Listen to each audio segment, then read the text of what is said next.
ete tulimo opuo enaranje Patrick Sam Qingxoas neqwada ke opoza go Qingxoas there me Patrick Sam. As you know, it is the state of the regions. We are at a regional level, subnational. We have to get into the vernaculars a bit and greet you in the local languages of the people that come from the majestic Kunene River, a region that is named after a river that borders Angola. We have about 120,762 residents according to the 2023 census, 7 constituencies. That's obviously what's happening in the region. It's known for the tourism sector and the beautiful sites of the Opupa Falls, as well as the UNESCO World Heritage Site at Twenfo-Fulton. Those are just some of the details of the region. I'm joined by Dr. Kaure Mbwende, who is the Director General of the Namibian Planning Commission, to give us an understanding of the link between national and central government and subnational governments. Doctor, thank you very much for joining us this morning. Thank you very much for having me. Maybe you can talk to the nation just about why the State of the Region addresses are so important within a greater national context. Yes, the State of the Nation address are very important because the regions are the building block of a nation. As a nation, we consist of 14 regions, and these regions that make up the Namibian nation. Now, but that is the geography, and then the economy and the social. So whatever progress we are making as a nation will always be reflected in one or other region. And that's why the state of the region is important.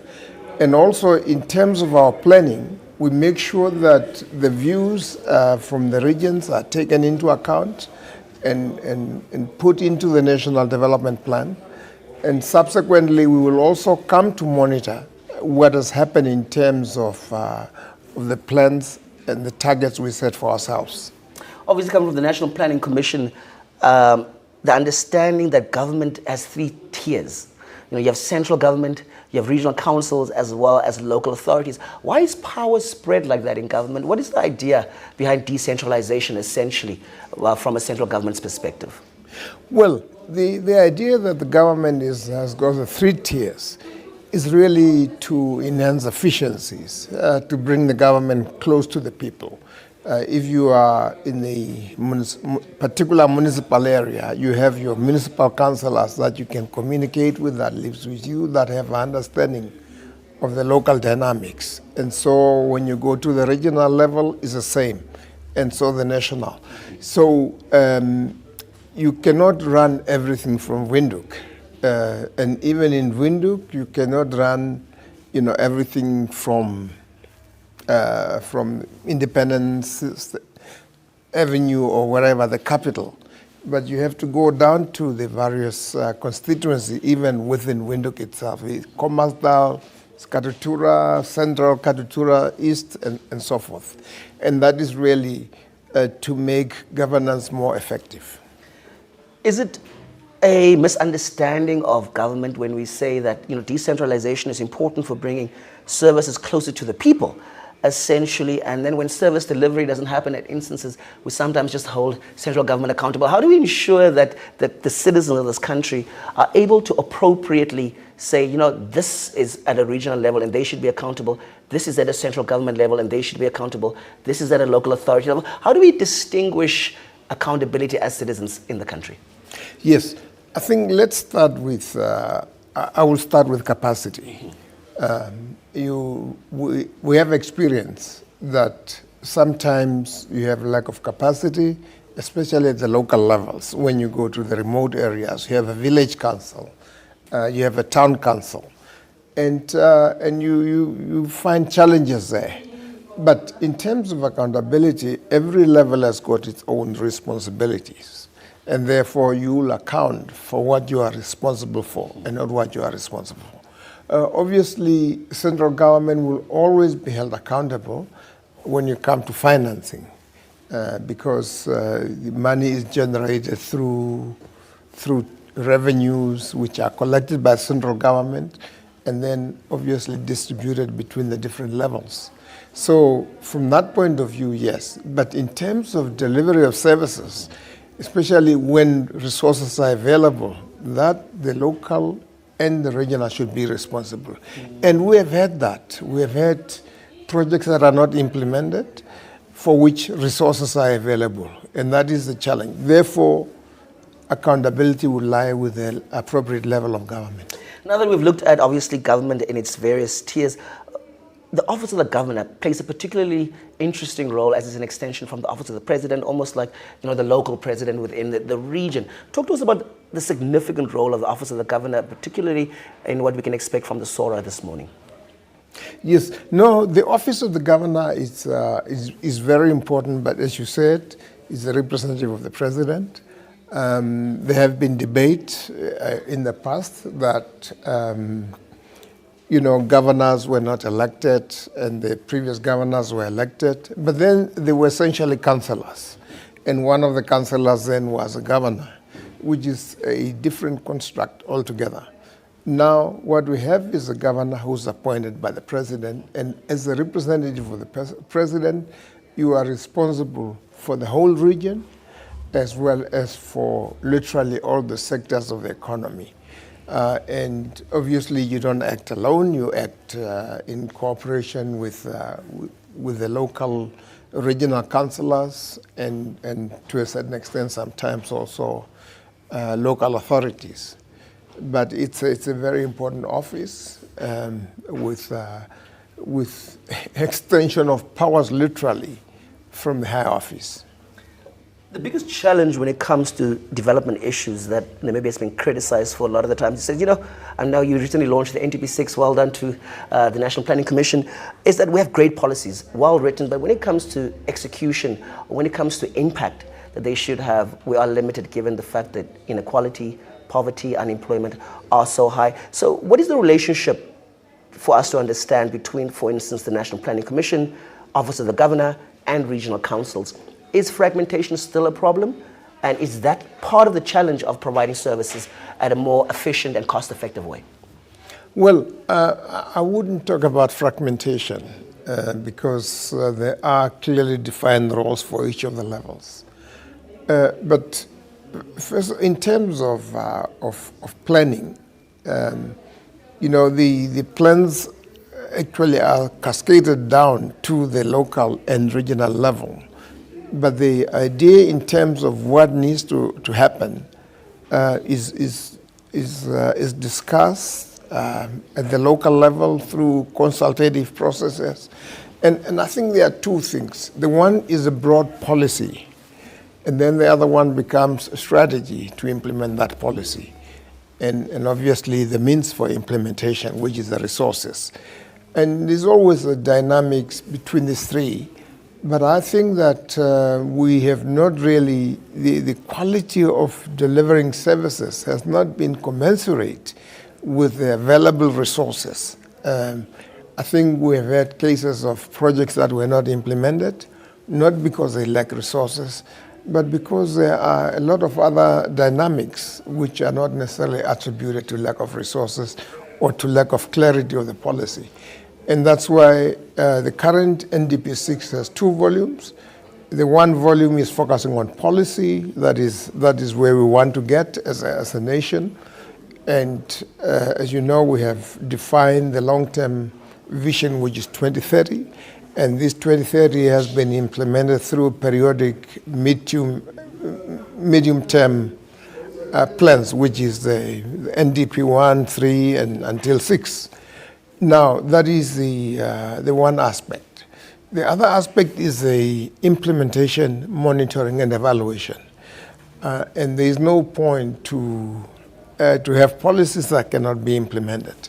And therefore, the implementation and monitoring and evaluation of implementation becomes a very important function of us as a NPC, whereby institutions will account for the resources allocated, for the target set, and how far they have gone in implementing those targets. You said it's not an issue of fragmentation. Well, then, is it an issue of coordination, and how can the Office of the Governor help in that role?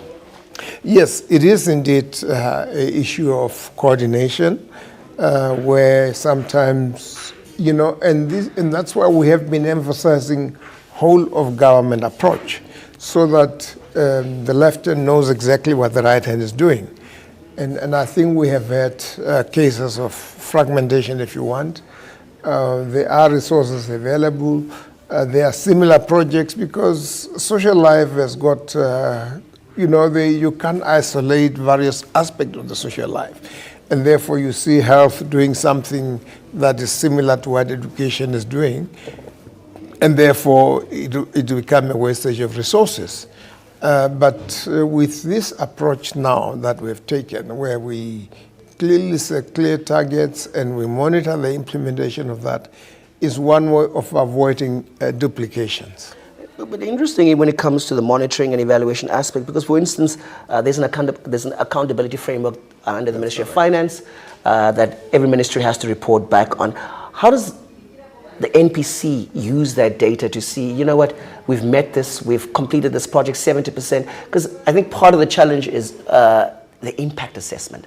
How do we know whether public expenditure, the level of impact that it's had? What's the role of the NPC in that? Right. I think there are two aspects. The one is the outcomes. What has happened? Was the hospital built? Was the school built? That's one thing. And then it becomes a question of impact. This great institution, what is its impact on the lives of people?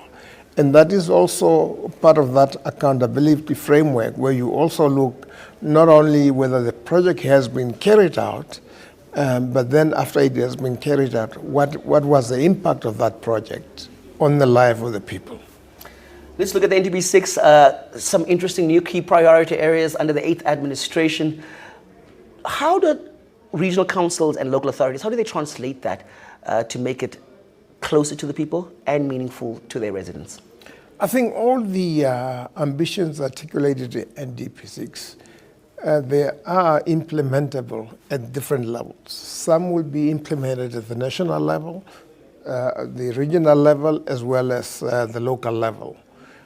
So it's really a question of which specific targets, and also the interdependence. You want to build, let's say, a hospital, the land resort under local authorities.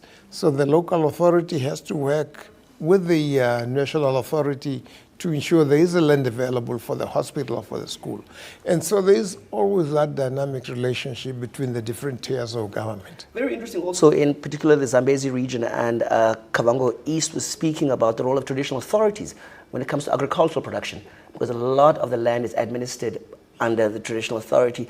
How do we then, for instance, include those type of dynamics when it comes to development issues, ensuring that all the stakeholders are sitting together and have a kind of a common good approach, ensuring that we're all acting within a common goal and within a common interest? I mean, the NDP6 lays out that vision clearly in terms of the steps. How do the regions prioritize the particular sectors that are provided? No, I think traditional authorities are very much a part of the governance structure. They have been consulted, and they have provided input in terms of what they want to see happening in their own regions. And then this was formalized through the development plan and of course its implementation and monitoring mechanism. So that there is synergy between the traditional authority and national government, regional and local. Because if you say that they are responsible for land, then there is a process whereby land would be made accessible either to investors or to farmers or to government for various services. That's a very interesting approach. I think it becomes very clear the office of the governor and the role it's supposed to play, particularly when you're speaking about this idea of regional leadership coming together. How do we strengthen regional leadership? How do we strengthen this idea of what you're speaking about earlier, capacity? Do the regions have the capacity to deal with new sectors, for instance, that you speak about in your plan, like the creative industries? How do we build capacity while at the same time ensuring that we are responding effectively to the needs of the people? Yeah, I think without preempting what is happening, There is a law or a bill that is coming to Parliament pertaining to the role of governors and the strengthening of that position. But that will come and will be debated soon and adopted. And that is the need to do exactly that, the coordination. And the question of capacity is a broad national question. And continuous training of people at different levels is really part of that capacity building. We obviously also know that the NBC deals with a lot of development aid that comes at a national level. How does some of that trickle down to regions, more importantly? And how does Namibia bridge gaps that might have been left by big agencies like the USAID? As government appropriated more resources, particularly for more vulnerable people that were beneficiaries of some of those works? Yeah, well, to be clear, we do get development assistance, but it's only about 3% of our budget. The rest of it comes from our own resources.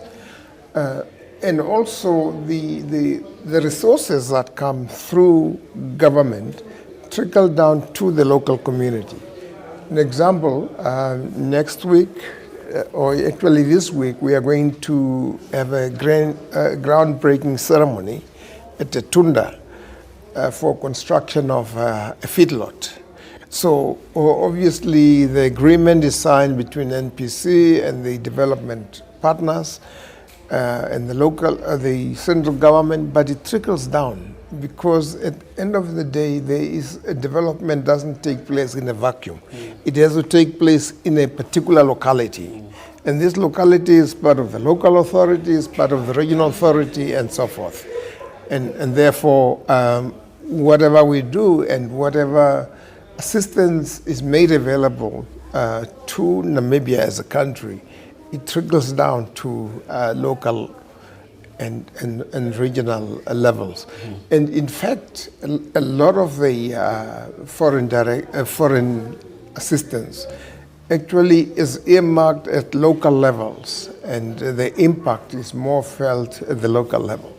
That's interesting that only 3% of our budget is actually from foreign direct investment into the country. So when you talked earlier on, you said strategies, which are different than policies, which could be the answer of why we're not so good at executing our policies. How do we develop strategies that are speaking to the immediate needs of people, when people are immediately hunger, when people are immediately don't have access to housing, their basic needs? How do we ensure that we prioritize short, medium, and long-term goals that speak to the dignity of people? Well, I think one of the things that we're emphasizing in NDP6 is that is a people-centered. Development is ultimately about people. Whether you're talking about the health of the people, the education of the people, and all other services. Because you can't just build beautiful houses or buildings, roads that do not impact the life of the people. And therefore, even in terms of defining priorities, you are looking at what will have the greatest impact on the life of the people. And therefore, we have really this people-centered approach to development. And again, we say in principle we have a people-centered approach when it comes to processes, practices. We spoke about capacity, we spoke about resource allocation, but more importantly, how do we cultivate a culture where we care about people that are impoverished, people that are struggling with issues of inequality, access, opportunity? I think Namibia is really at this tandem struggling with the notion that development separates or is in a particular, or is only for a few and not for the majority of the country. How do we ensure that access becomes at a more scaled level? Right. I think there are two questions there. The first one is about care. And I would like to believe that we are a caring society, a caring government that expend resources on trying to improve the life of the people. It's one of the few countries in Africa that have the kind of social safety nets as we do. Those may not be enough, but it's very clear that you are dealing with a caring government, and the mutual support that comes through various means. Now, then the question is, given the inequality, the structural inequality that we have inherited and that we have not been able to break down over the last 35 years or so, I think the core to all this is really the question of growing our economy. When our economy was doing well, in fact, all the measurement was indicating that inequality was coming down. And when the economy is not doing well, it's the people at the bottom who feels the pinch. But I think we are a bit more optimistic in terms of future trajectories, that we are going to have a growth rate of maybe 7% that we are projecting. But the key is employment, because if you have growth without employment, then you can't address the question of inequality. But this is what NDP6 is all about: creating employment, training, because we also have this issue of mismatch between available skills, and that's why we have graduates who are unemployed, and the demand of the market. And then we have also certain industry that can fund professionals, because and these are all issues that we really want to address through different kind of in-service training and so forth. This morning we were interviewing a resident from the region who says, you know what, we also want a dam. We want to produce, agricultural produce in the region. Is that a far-fetched dream, or how does planning at a regional level, when it comes to the specificities and the nuances around this region, particularly will work here? We're hearing of a possible port being built in the region. That's in the grapevines. Over to you, Director General. Tell us, what can the people expect in terms of infrastructure development at a regional level? Yes, infrastructure development at the regional level, and especially Kunene, is really challenging, but Kunene has got a lot of potential in terms of natural resources. But then how do you access those resources? You need infrastructure, you need roads, you need electricity. So therefore the issue of dams is not far-fetched. It's a possibility, but then when you look at the prioritization, what comes first, and what will be the impact of a particular project on the life of the people. How many people will be impacted by a particular level of investment? These are all issues that has to be taken into account in terms of application of scarce resources to unlimited needs. It's interesting when it comes to another macroeconomic issue. Let's speak about access to financing opportunities, particularly for young people. There's a huge issue with youth unemployment and access to opportunities for young people. So infrastructure is one, but issues of financing. We know that the Youth Development Fund is being launched soon. What would you say to the residents? How do they get themselves organized to be able to unlock these opportunities? Yes. Now, what is interesting with the Youth Development Fund, we want to make sure that at least every region, a young person from each of the region got access to that. So that is not only people in Commerce and Nerongo who will access these opportunities, but they should be accessed by the 14 regions. We are very deliberate about that, because every investment in the region will spare other opportunities, job creation and so forth. I think this is an opportunity, and we'd like to encourage the young people to apply. And we also know that applying needs, you need to have a feasibility study, you have to have a presentable projects. And that is also an aspect we are looking at to actually support so that they can present credible projects. That's interesting. The other macroeconomic issue that I think at a regional level we'd like to touch on is we've spoken about finances, we've spoken about infrastructure.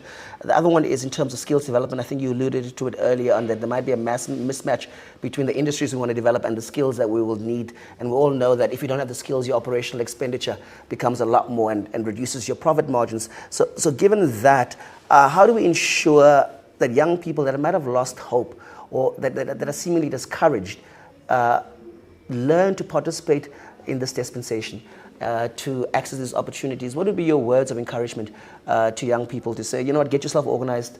It might be through a cooperative or whatever structure, but why is it important for young people, given Namibia's population, 70% is younger than 35? Yes, and that's why the future is theirs.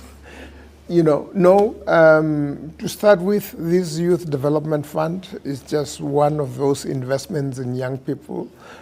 Training programs, it's another investment in young people. We have new emerging sectors like the green hydrogen. In fact, last week, or this week actually, I was in Daures opening a training program for young people. They have a program to train about 250 young people. And so there is bits and pieces of training around the country. But also we have to be a little bit futuristic. The hydrogen is one sector that is coming up. The oil and gas is another sector.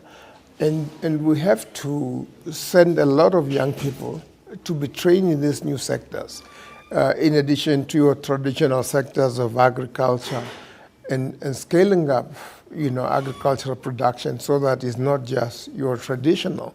Namibia cannot afford just to have, you know, the traditional small-scale farmers. We have got to scale up so that we can at least address the issue of food security. We can reduce the import of food and so forth. So I would say that there is a lot of opportunities for young people, and the opportunities are even going to open up more. But of course, the issue of skills, it's important. The issue of being able to be trainable.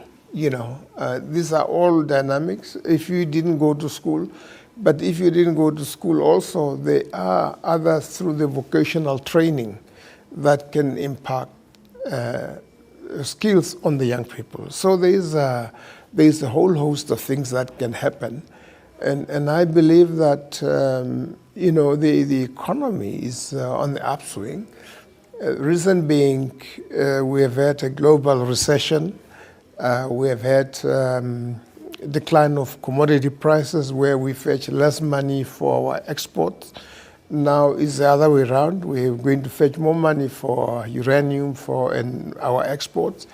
And obviously this money will come to Treasury, and we should be able to finance our social programs as well as the productive sector through different kind of training. I think a very, very, very interesting insights there. For those of you who are just joining us, this is the State of the Region coming to you live from the capital of the Kunene region. Vipuakuje, we're speaking to the Director General of the MPC, Dr. Kare Mbwende. Doctor, I think, has the government bitten more than it can chew? Is the NDP6 largely encapsulated with a lot of progressive ideals, principles, proposals, but can we achieve them? And the reason I'm asking that is the nature of development, should it not be a shared responsibility? Should the private sector, should civil society, should private citizens also not play a key role in that and not outsource the entire development agenda to government? It's a very interesting question. In fact, government plays a catalytic role. Play a leadership role. But we know that the jobs are created by private sector. Jobs are created by individuals. And therefore, development is a collective responsibility. And in fact, you know, I remember there was a time when people themselves were the agent of development, even at the local level. They would, do whatever to make sure they have water and so forth. And all of a sudden, we brought in this tender system where people were doing things locally. Now it goes on tender, and the people are watching trenches being dug for them. Whereas in the past, they would be participating in that process. And this is the culture we want to bring back so that the people themselves are not only the means, but also the agent of development.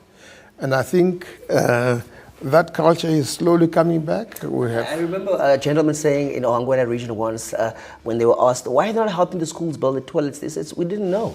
We didn't know that we had to play a role in building these toilets as well. So I think that's a very important sentiment. Yes, no, definitely. And actually, the early years of independence, people were not only beneficiary of development, but they were agent of development themselves. They were participating in digging trenches. They were participating in building toilets and so forth. And I can tell you an example. When we have these toilets that are being built in the rural areas, the people for whom the toilet is being built is sitting in front of the house enjoying their tea, while government people, through the tender system, are building for them. And that is a culture that has actually, created high dependency on government, and everything will depend on government. And the lack of, therefore, there was lack of initiative on various fronts. And our people are resourceful. They have skills. They can do these things. All we need to do is to encourage them and to make sure that they are participating in the process of their own development. I think a lack of participation from the community, like you're alluding to, also leads to higher cost. I know at the Hardap region, they had built a lavatory, a toilet for about 18,000 Namibian dollars. Had the community been involved, a lot of that could have been reduced and a lot more toilets could have been built. So I think very interesting point that you are bringing up. In terms of a comedian that said recently that public servants need to sometimes love their country more than they love themselves. What are some of your responses in terms of the responsibility, not just at a top level like yourself as a Director General, but for entire public servants? What is their responsibility and what culture are you cultivating as you are speaking now to ensure that you optimize national resources, but also that we bring dignity to the lives of our people? That is the key.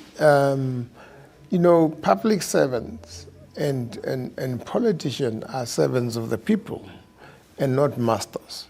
And sometimes they behave as if they're the masters of the people. But if you have a culture of service delivery, of work ethics, and so where you basically caring and wanting to make sure that services are delivered, and delivered efficiently and timelessly, because it's also a question of how soon do you deliver the service and what is the quality of that service. These are all issues that needs to be looked into and that are being worked on to make the civil service or public sector more accountable and responsive. So we do acknowledge there are democratic deficits. Where we are and where we want to be, there is a gap. What are some of the strategies? Definitely. What are some of the strategies that we can deploy? NDP6 is definitely one of them. Well, because here we are dealing with a value system. You want to instill a culture that will permeate the entire government system in terms of commitment to quality service, and to know that to be in these offices, it's a privilege and it's a calling. Otherwise you can go elsewhere and make millions of dollars. But when sitting here is because you feel you have an obligation to deliver service to the people. And in a place or in what you call organizational culture from the National Planning Commission's side, what are some of the additional efforts that are required? What are some of the areas of improvement that we need to look at ourselves honestly and say, Namibia, whether it's at a central level or at a regional level, this has worked and this hasn't worked so well. And when we acknowledge what hasn't worked so well, what do we do? How do we respond? What do we need to do better from a planning perspective? Yes, I think it's difficult to plan habits. Huh? Yes. But you can have... Especially human behavior. Yes, and human behavior. But you can still have an accountability framework that is closely monitored. Because what is key, and I've seen in so many jurisdictions, a rule-based system is a recipe for success. These are the rules, and this is what should happen. And this is the time frame within which it has to happen. That is what, and then from feeling like you are being drilled, it becomes a habit and it becomes a culture. So how do I, as a resident or as a citizen, play a role in national development? What is my personal responsibility? How do we cultivate an understanding that, even as an African or as a Namibian, that essentially when you speak to the economy, I should produce and not only consume, that I should have a net production rate? How do we kind of cultivate these type of cultures where they say, don't ask what your country can do for you, but what you can do for your country? Absolutely. How do we switch the... Yeah, I think it's a combination of things. One is necessity. If you sit and you don't work, you starve. Get up and do something for yourself, for your family, and obviously by implication for your country. It's a question of seizing the opportunities that are there. It's a question for government at different levels creating opportunities, and for the people to take advantage of those opportunities. We know your background. Even as an ambassador, you've been largely exposed to many best practices, not just on the continent, but throughout the world. What can we expect from you leading the NPC? What's different this time around?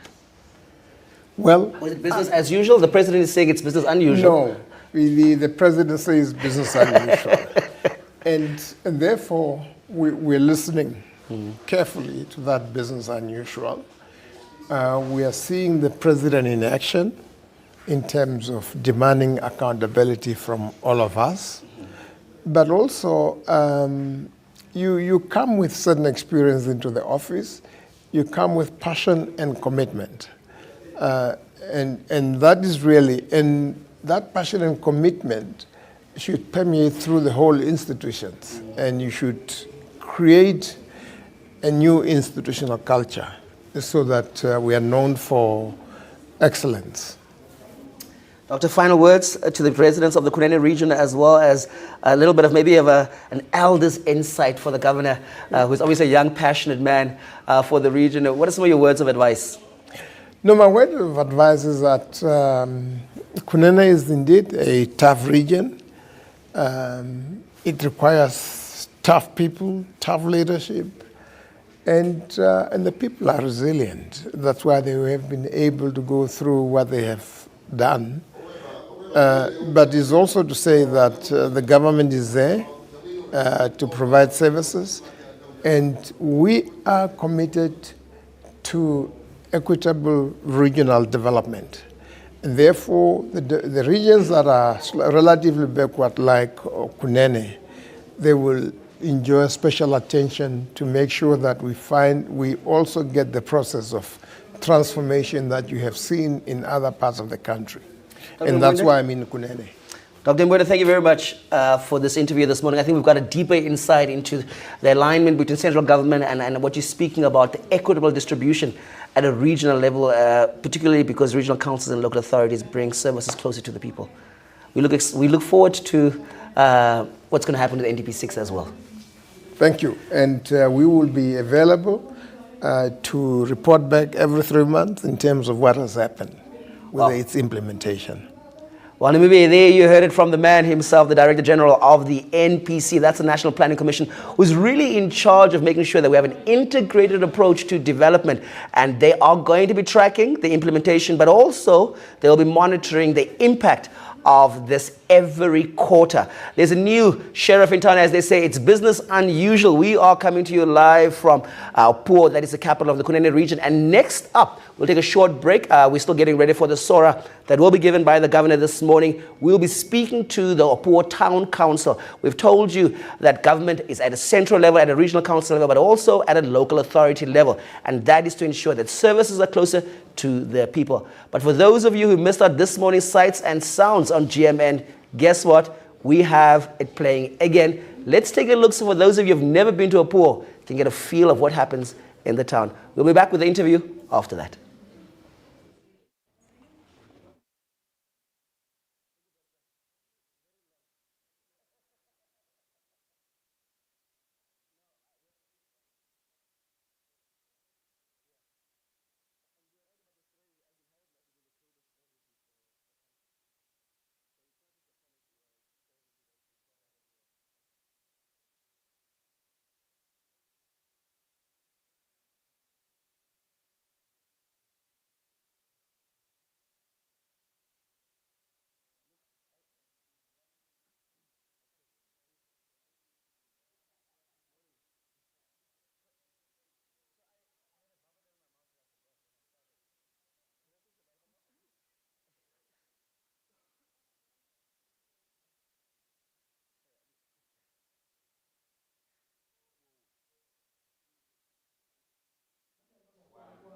Well, let me be a welcome back. We are coming to you live from the capital of the Kunene region, that is Puo. And as I said to you, the Kunene region is known for UNESCO World Heritage Site at Fontaine, but it's also known for the beautiful and majestic Epupa Falls. The region gets its name from the river that borders Angola. 120,762 residents and 7 constituencies. Now, as we keep on reminding you, we're really focusing on regional council and local authorities as people who are in charge of ensuring that services are brought closer to the nation. Now, I'm joined by Mr. Victor Simon, who is from the Puo Town Council.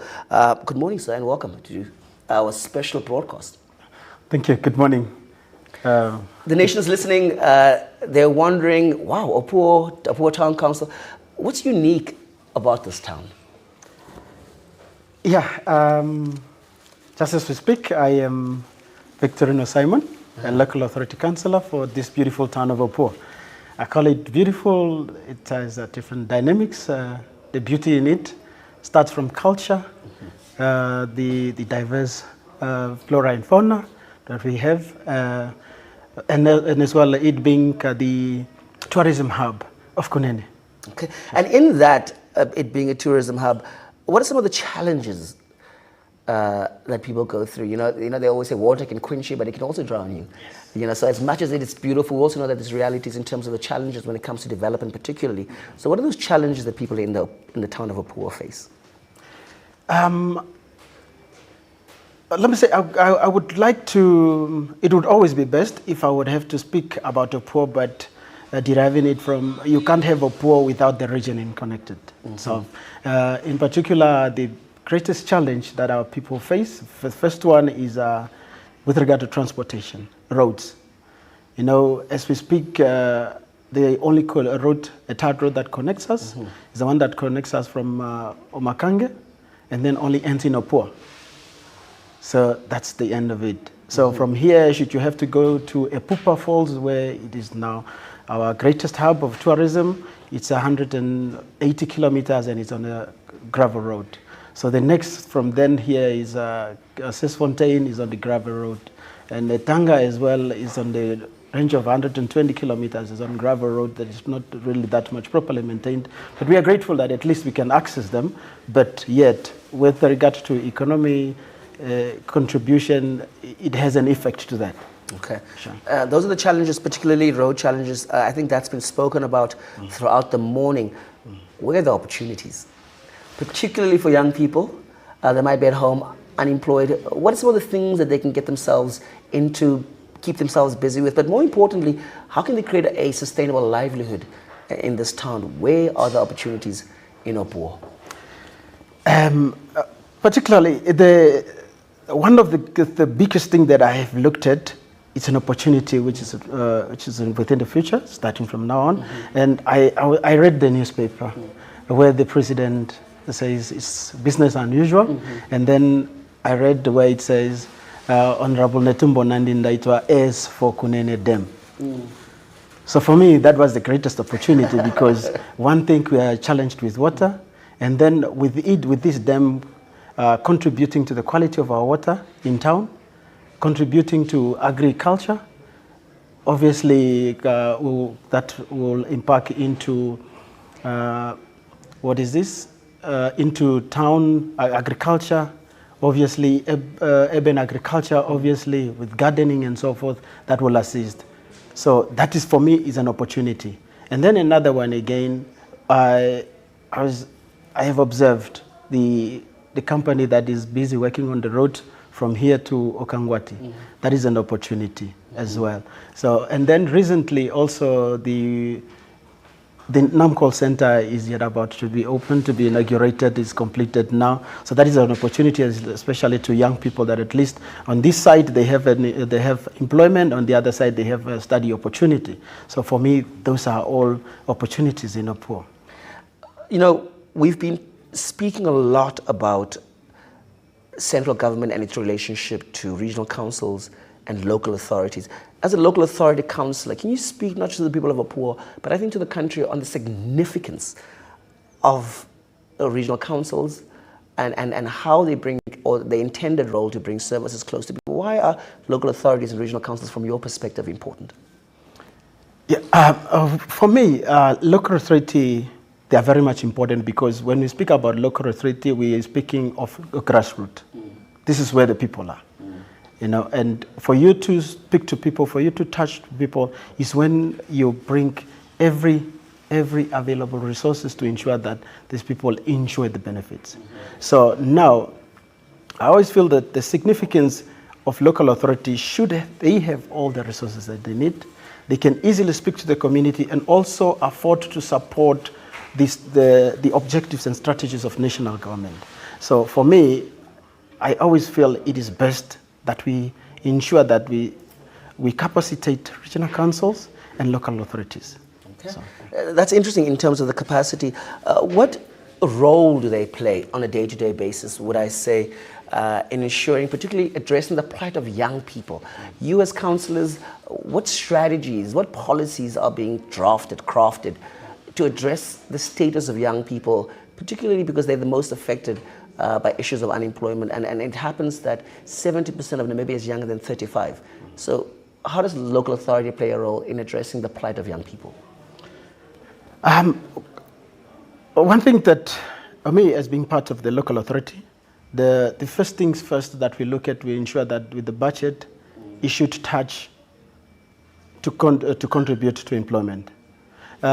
Specifically, let me say, with the previous local authority, like with the Opua Town Council, to address the issue of employment, the Town Council had strategies. The first one is to ensure that with every little job that is being done that does not require highest expertise, we should ensure that we employ people that are local. So that is to ensure that all our youth has access to jobs.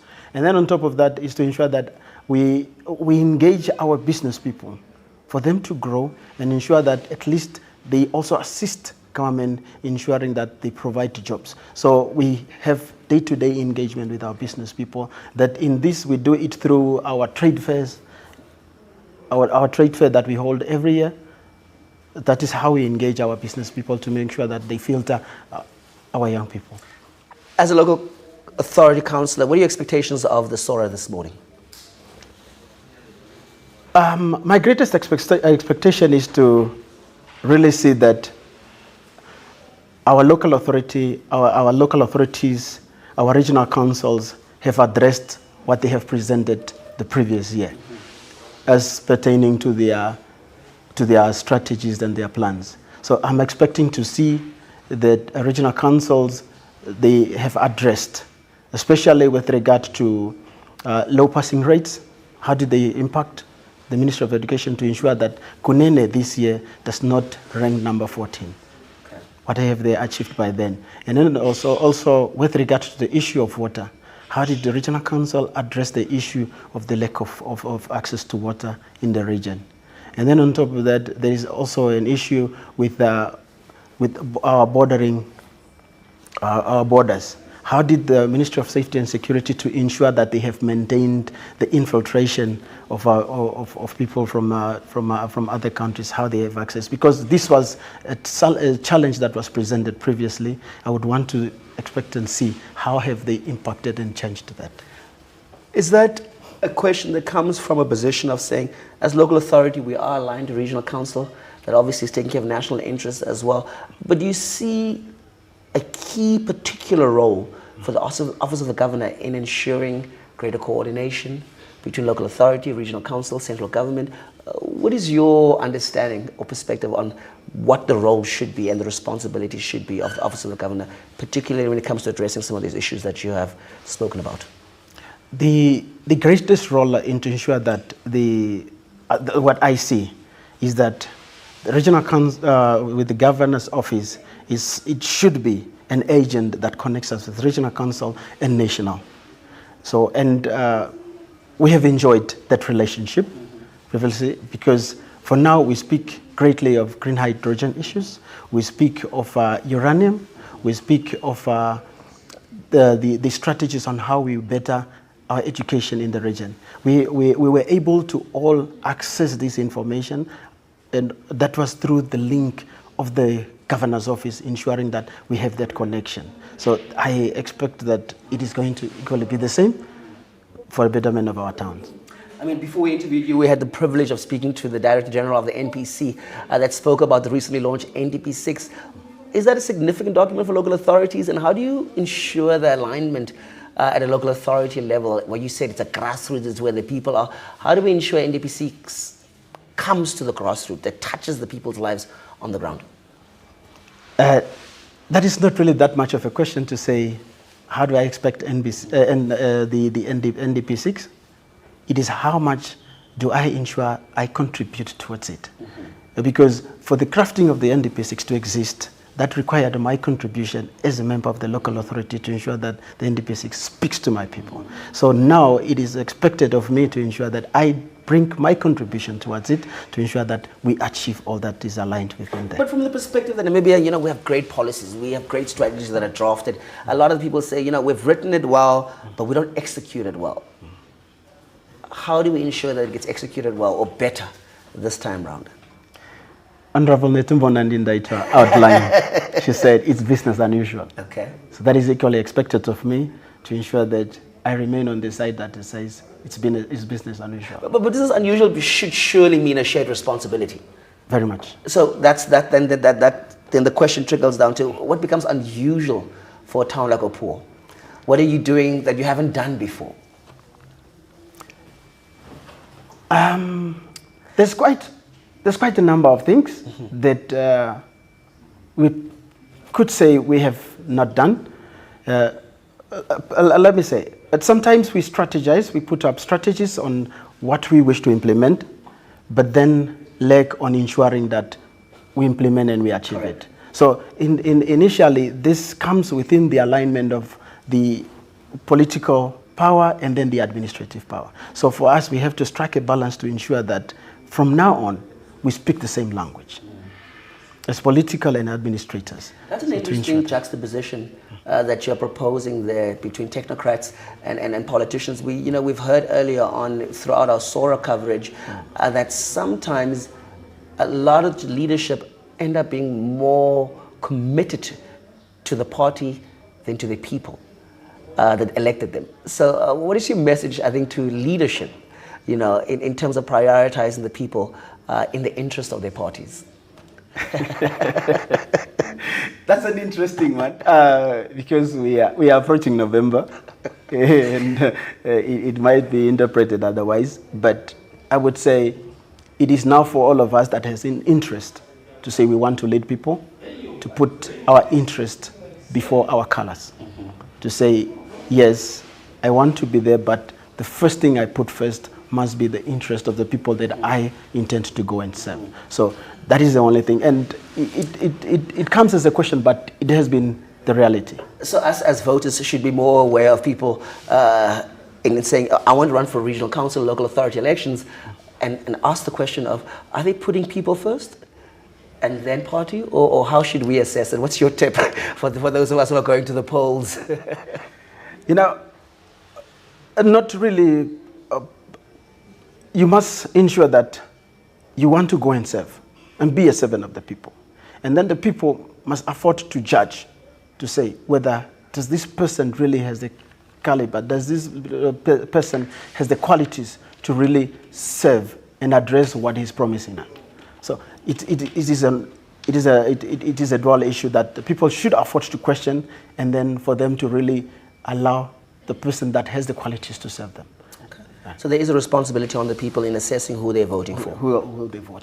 As you said, it's election this year. What's your message to the residents of not just the Port Town, but I think to the greater region? We've seen in Namibia a very low turnout when it comes to regional council and local authority elections, which might then also impact the outcomes of what's being done at the town councils or at regional councils. And we really want to encourage, we had a 91% voter registered last year. We had just above 80% turnout. How do we get those numbers in regional council? What's your message to the people? Why should they turn out in November?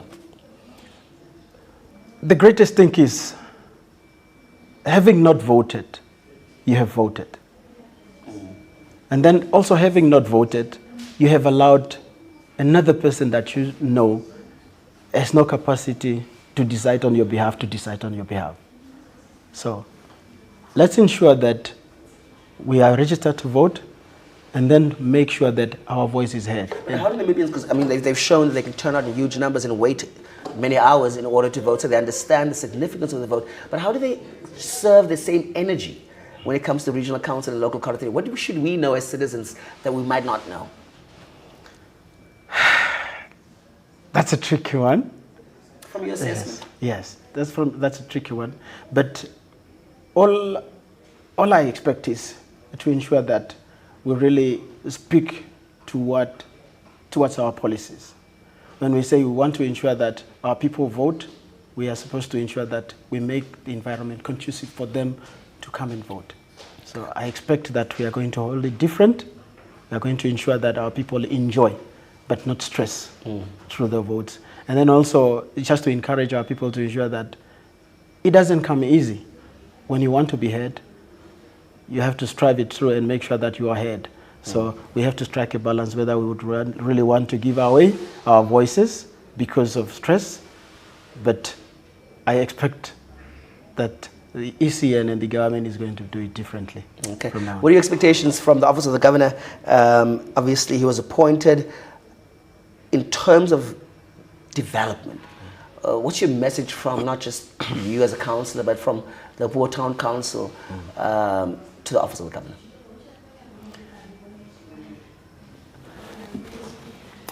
Honorable Governor's theme or statement is, he always say, Kunene is a region of possibility, and Opuo contributes equally to those possibilities. And on behalf of Town Council of Opuo, I pledge my contribution as well towards the attainment of our Honorable Governor's targets and strategies.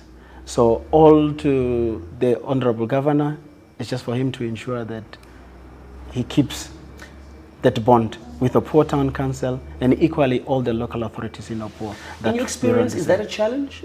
Coordination between the various spheres of government? In an honest truth, yes, it has been. And that is why we have a call to say we are supposed to do it differently now. And then that call, it is coming from the honesty of what has been holding us back, which comes from these challenges. So I expect that from now on, it is really going to be a different.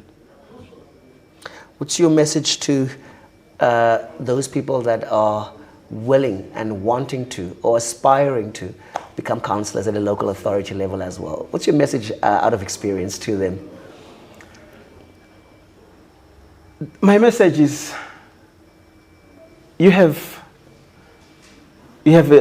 expressed your interest is to serve the people. And that must be the underlining point. And you must be the servants of the people and ensure that your interest and your party's interest must always be last. But for those people that you have expressed that you want to serve them. So that is just clearly my message to those that are aspiring. And then also, it is not going to be that easy to achieve what you intend to achieve. Promise small and do more. But don't give a lot of promises that you may fail to attain. Don't overpromise and underdeliver. Don't overpromise. Message to the residents of Kunene region and to the residents of Vipuakuje town.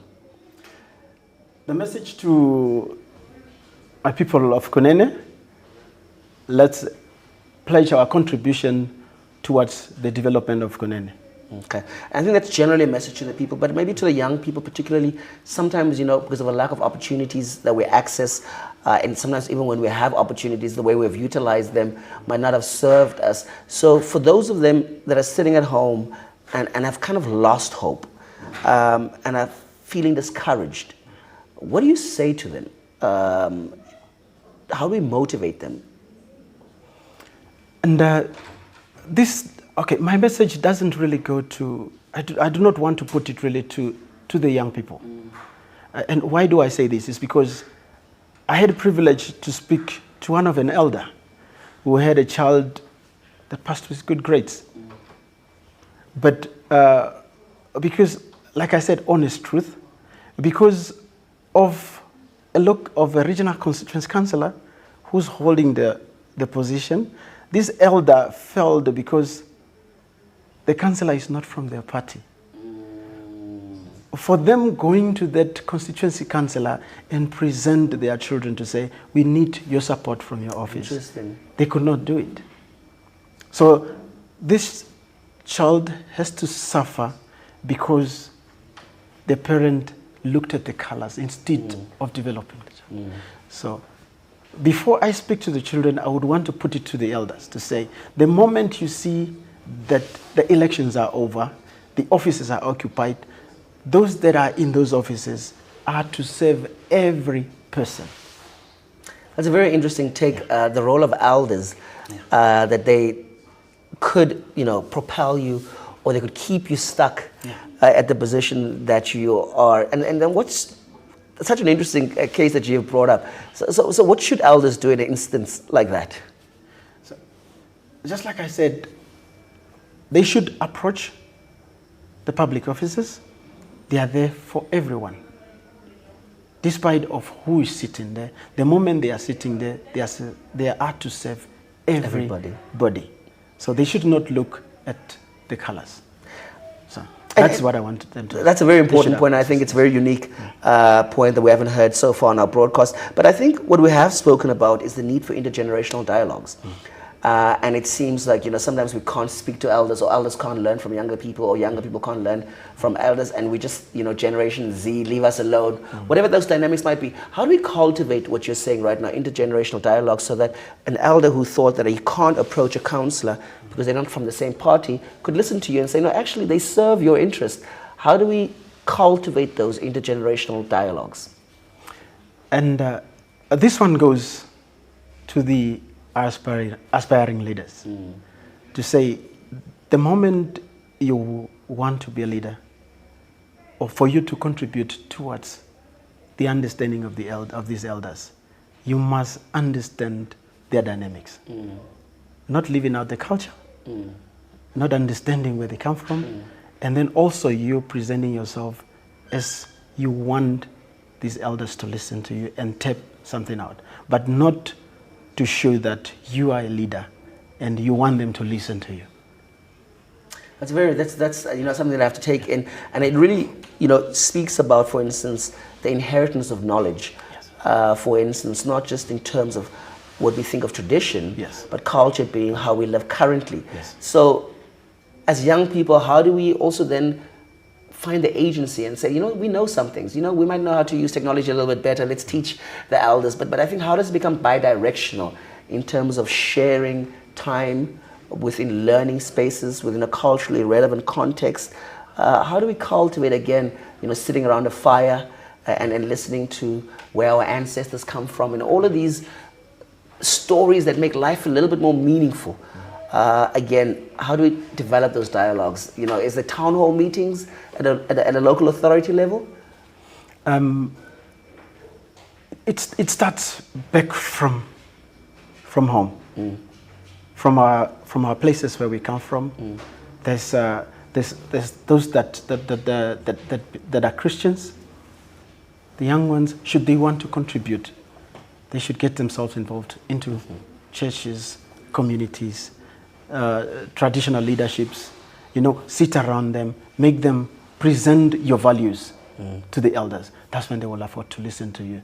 Not through a town hall. A town hall is you presenting your qualities of leadership, but through engagement through churches, through traditional authority leaderships there, that's where you start from, in schools and so forth. Yes. Well, maybe you are watching us coming live from Opuo in preparation of the State of the Region address that will be given by the governor this morning. In anticipation for that, we're interviewing a local resident who is a councillor as well of the Opuo Town Council. And I think what we've taken out so far is just the vast nature and I think the significance where it comes from doing business in an unusual manner. Those are the sentiments, obviously, from the Office of the President saying that, you know, Namibia, this is the 8th administration and we're doing things very differently. Also, with the launch of the NTP6, can you speak to us, where are the priorities? We spoke a lot to the Director General around how do regional councils, how do local authorities prioritize people, their needs. Talk to us about the priorities of the Opuo Town Council. As we speak with the Opuo Town Council, the priorities, number one, we have the greatest challenge of our water quality and the quantity. That's number one priority. We want to ensure that we can't serve a community that does not have water. That's a basic right. So that's our priority. And then the second one is to ensure that we provide services, land and housing provision. So that's our priority. And then the third one is employment creation, to ensure that we provide opportunities to ensure that our young people have employment that can contribute to the growth of our town. So those are the three line priorities that we want to look at. As much as, you know, we're pushing for employment, particularly of young people, when we look at the industry like tourism in this country, are we advancing ownership as well? Because, I mean, if we're thinking about, for instance, lodges, if we're thinking about markets, if we're thinking about places that tourists would go to, like galleries, how are we supporting the people, the residents of this country, not just looking for employment, but also possibly becoming owners of some of the opportunities in the region, particularly in the tourism sector? Yeah, with regard to the tourism sector, I really appreciate our government, and then especially our educational institution, that at least they looked at and ensured that we have a field of tourism, that our young people, they just don't engage into tourism just for the sake of inheritance, but with knowledge and understanding what are other ventures that are aligned with tourism. So that is an opportunity for them. That is one thing that I have really looked at. And then with regard to Opuo Town Council, we advance to ensure that our young people get into tourism, to ensure that they advance tourism with growth and ownership of what they have to do. Yes, so that is one thing that we're really pushing on. Well, ownership is part of the formula here when it comes to the tourism sector for the Opuo Town Council. We'll be back with a break after this. We are in here giving you a special broadcast from Opuo, the Kunene Regional Council, where we're preparing to hear from the governor speak this morning on the status of development in this region. We'll take a quick break and we'll be back with more after the break. Stay with us.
Well, maybe we are getting ready for the address of the State of the Region address here in the Kunene region. The governor has just entered the building.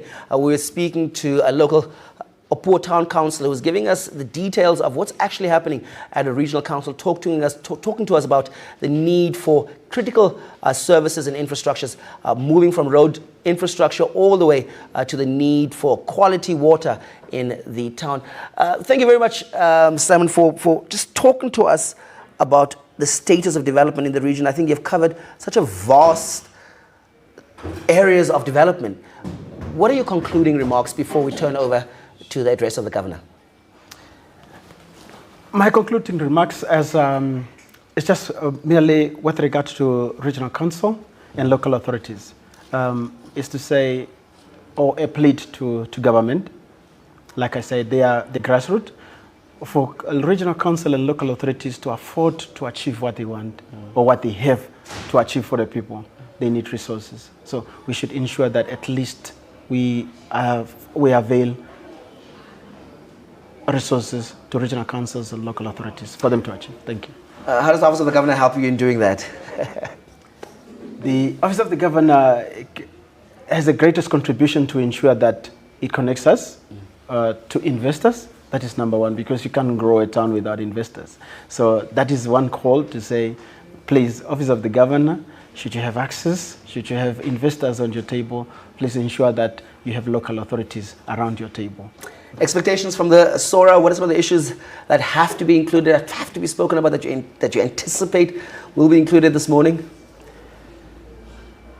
Within the SORA is contribution towards economic drive, youth employment, and especially greatly for the governor to please call for reassessment of the drought relief support from them. Yeah.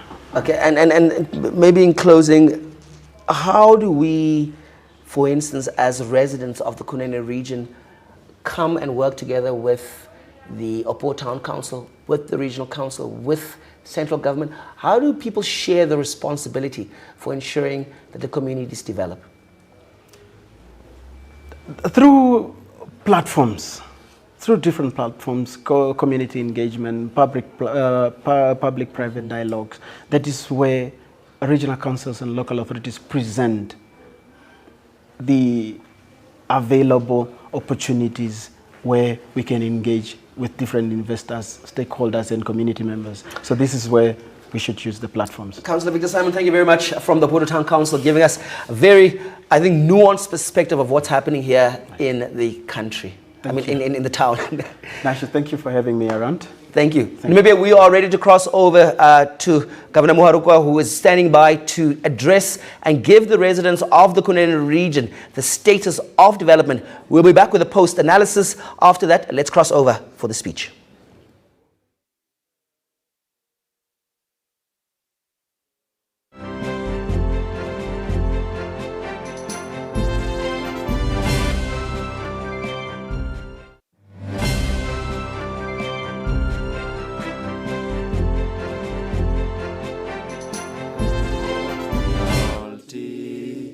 Together in unity, contrast and beautiful.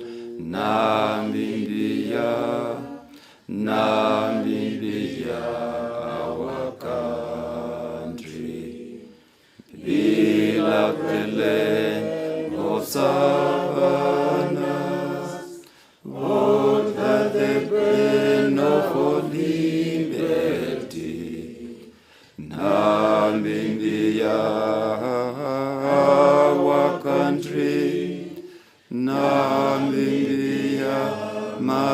land, we love thee.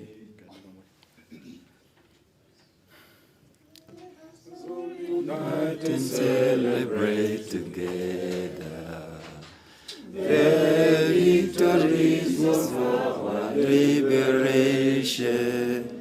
And let us indicate ourselves to rise together to defend our liberty and unity.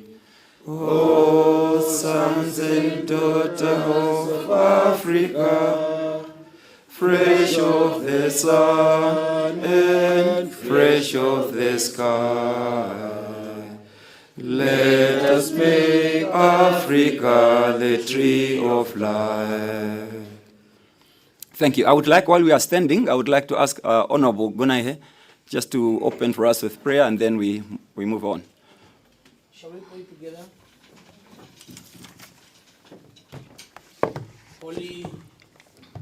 Holy is God Almighty. Thank you very much, self-existence, our loving Father, for unconditional love that you have for us. And thank you for the gift of life that you have given us today. And thank you that today we have gathered here to come and listen and share the vision of the region, because we know that we are the stewardship of your people. We need your guidance, we need your power and wisdom. And thank you that you make every possible through the atonement of our Lord Jesus Christ, and help us to be active while we still have a life in this world. We know that we are coming from different political parties, different sectors, but we have common aim, only to bring wellness to and goodness to our people. And we know that we cannot do this without you. Guide us and be with us. In Jesus' name we pray. Amen. Amen. Amen. Thank you. You may be seated. Take your seat.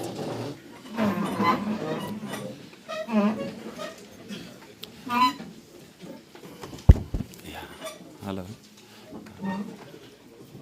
Yeah, I would like everyone to have our phone either on silent or off completely.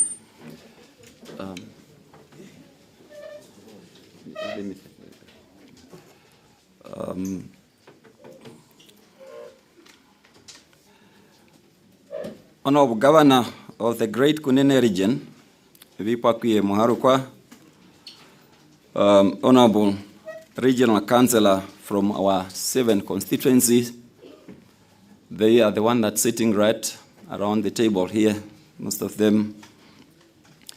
Honorable from our respective local authorities of the Kunene region, Director of National Planning, Dr.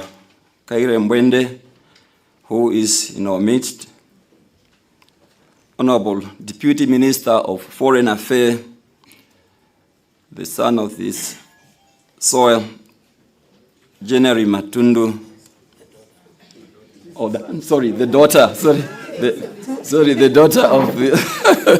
sorry for that. Yeah, all the directors and deputy directors from different sectors, religious and traditional leaders present here, members of the media, ladies and gentlemen. We also have our king, and I really would like to recognize his presence in our midst. Shumba, King of the Ndonga, Shumba, who is in our midst. Thank you so much for being with us. We appreciate it to come all the way and be with us in this morning. In our midst, we also have the Parliamentarian Standing Committee of the National Council on Public Accounts and Economy. They are also with us. I would really want them. They are being under the leadership of Honorable Peter Kalongominya, the chairperson of that committee. I hope they are around. I don't see them, maybe because of, yeah, he is Peter Kawangominya. Thank you so much. Thank you for being with us this morning. Yeah, the Honorable Kawangominya with us, with his team. Shikulo is the Honorable, the Vice Chairperson of that committee. Honorable Chikongo, a member also from that committee, and Honorable Gobs, also members of that committee, and it's also a councillor of the Korihas constituency. Yeah, we are so thankful for them. They will be having some engagement today and tomorrow with Kunene Regional Council. We appreciate them being with us today here. Honorable members, a very good morning to everyone. It is my distinguished honor and a privilege to stand before you this morning as a Kunene Regional Council chairperson. I want you to know that you are more than welcome in the SORA of the Kunene region.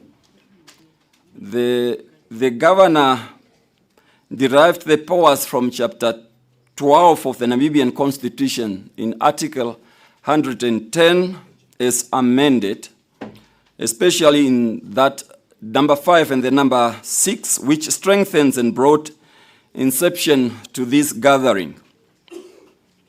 And I can read those two sections that say the regional governor shall attend a meeting of the regional council of the meeting. The meeting shall occur after the president and the cabinet attend a parliament in terms of Article 32, subsection 1 hereof. And the other section says, during the meeting referred to in Article 5, the regional governor shall address the regional council on the state of the regional address. The regional council on the state of the regional address, planned activity of the central government in the region, report on the activities of the central government of the previous years of the region, and be available to respond to questions, of which, however, as of today, I would like to indicate to you that there will be no questions, since all the information that the governor is going to deliberate on were extracted from us or from the various government institutions.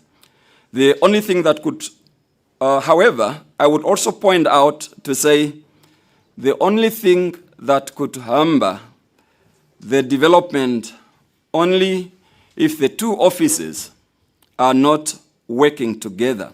And those two offices I'm referring to the office of the governor and the office of the regional council. If there is no good relationship, then the development will definitely be hampered. Therefore, beloved, let us remain united as Ekunenians. Let us remain united as the fellow Namibians, because united people striving together will always emerge victorious. He said, the extraordinary man who came on this earth, he said that statement. Having said that, I please help me to rise and give a round of applause as we welcome our honorable governor to deliver his state of regional address.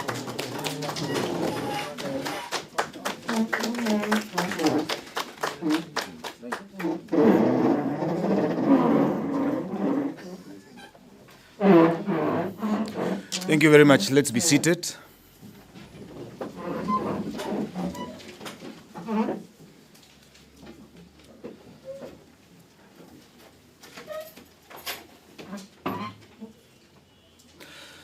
Director General of the National Planning Commission, Dr. Kaire Mbwende, Deputy Minister of International Relations, Trade, Honorable Jeneli Matundu, members and all members of Parliament present here, Chairperson of the Kunene Regional Council, my brother, Western Muharukua. The benefits of having a brother leading a program and a Chairperson of Council is evident in saying that I'm protected, there's no questions. Councillors, I hope you adhere to that. Honorable Wecheri Ngunaihe, Councillor for Poor, Urban Constituency, and all other constituency leaders and honorable members present His Worship, the Mayor of the Poor Town Council, all mayors present here today, King Philemon Nangolo Shumbwa, Deputy Chairperson of the Council of Traditional Leaders. My King, thank you for coming and attending to this SORA, and welcome to Opuo, and all other esteemed traditional leaders present here, all youth forums and all invited guests and members of all youth forums, the great residents of Kunene region, fellow Namibians. On the 21st of June 1984, in this very town of Opuo, Kunene region, this man standing before you, humbled, was born. 40 years on, I stand here before you representing the first citizen of the Republic, Her Excellency, our President Netumbo Nandi Daitwa, in terms of Article 110A of the Namibian Constitution. I extend my profound and humble gratitude to Her Excellency the President for having accorded me, out of 120,762 inhabitants of Kunene region, the honor of being her representative in the great Kunene region, the region of possibilities. Certainly, I take my appointment as governor of the Kunene region with a deep sense of duty towards the people of Kunene region, Namibia, and Her Excellency the President. By virtue of being the political head of Kunene region, one becomes answerable to the President, at whose behest herself, if government policy fails the sovereign. It goes without saying, therefore, that if all three tiers of government within our region are not coordinated and working well together for the advancement of our people, the governor bears the ultimate responsibility for the failure. This is a responsibility and challenge I fully embrace to ensure that the government policies, government program, and interventions as guided by the SWAPO Party Manifesto 2020, Election Manifesto 2024 remains effective for the Kunene region. I therefore also reaffirm my commitment to be the link between all stakeholders and central government. I commit that as governor, I shall coordinate and execute government programs and represent the President with the energy, passion, and dedication and speed with which the President wants to transform Namibia and our region for the better. Honorable councillors, fellow citizens, our collective call to duty is straightforward because we are simply called to execute good leadership.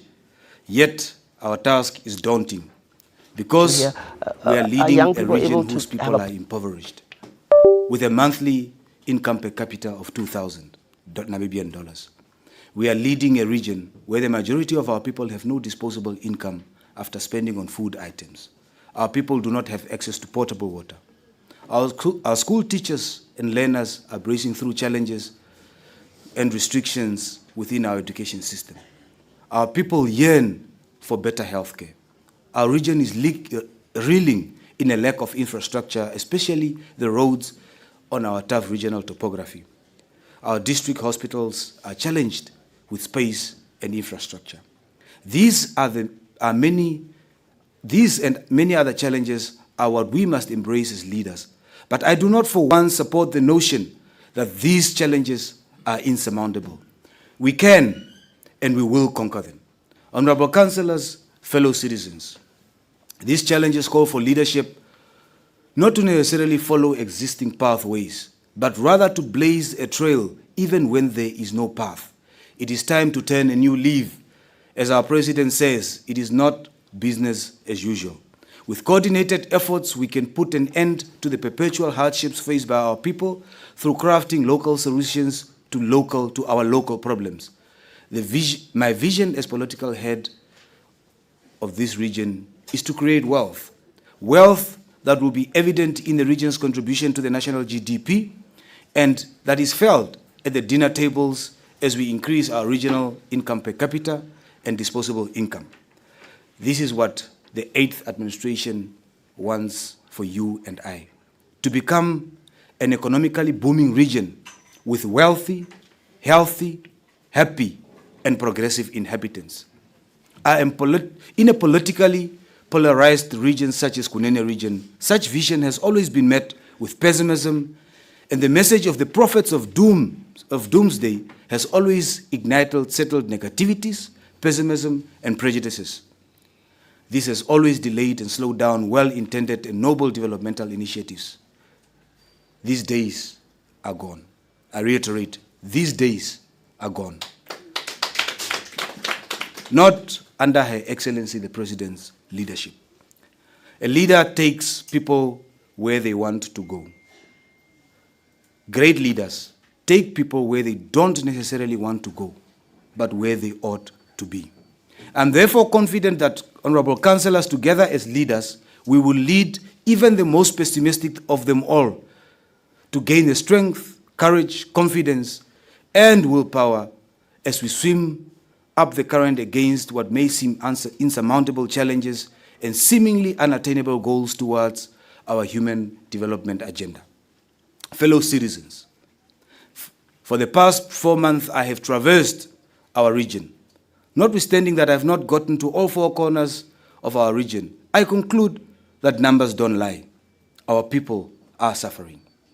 Suffering not necessarily because of a lack of initiatives from central government, but mostly because of circumstances beyond our control.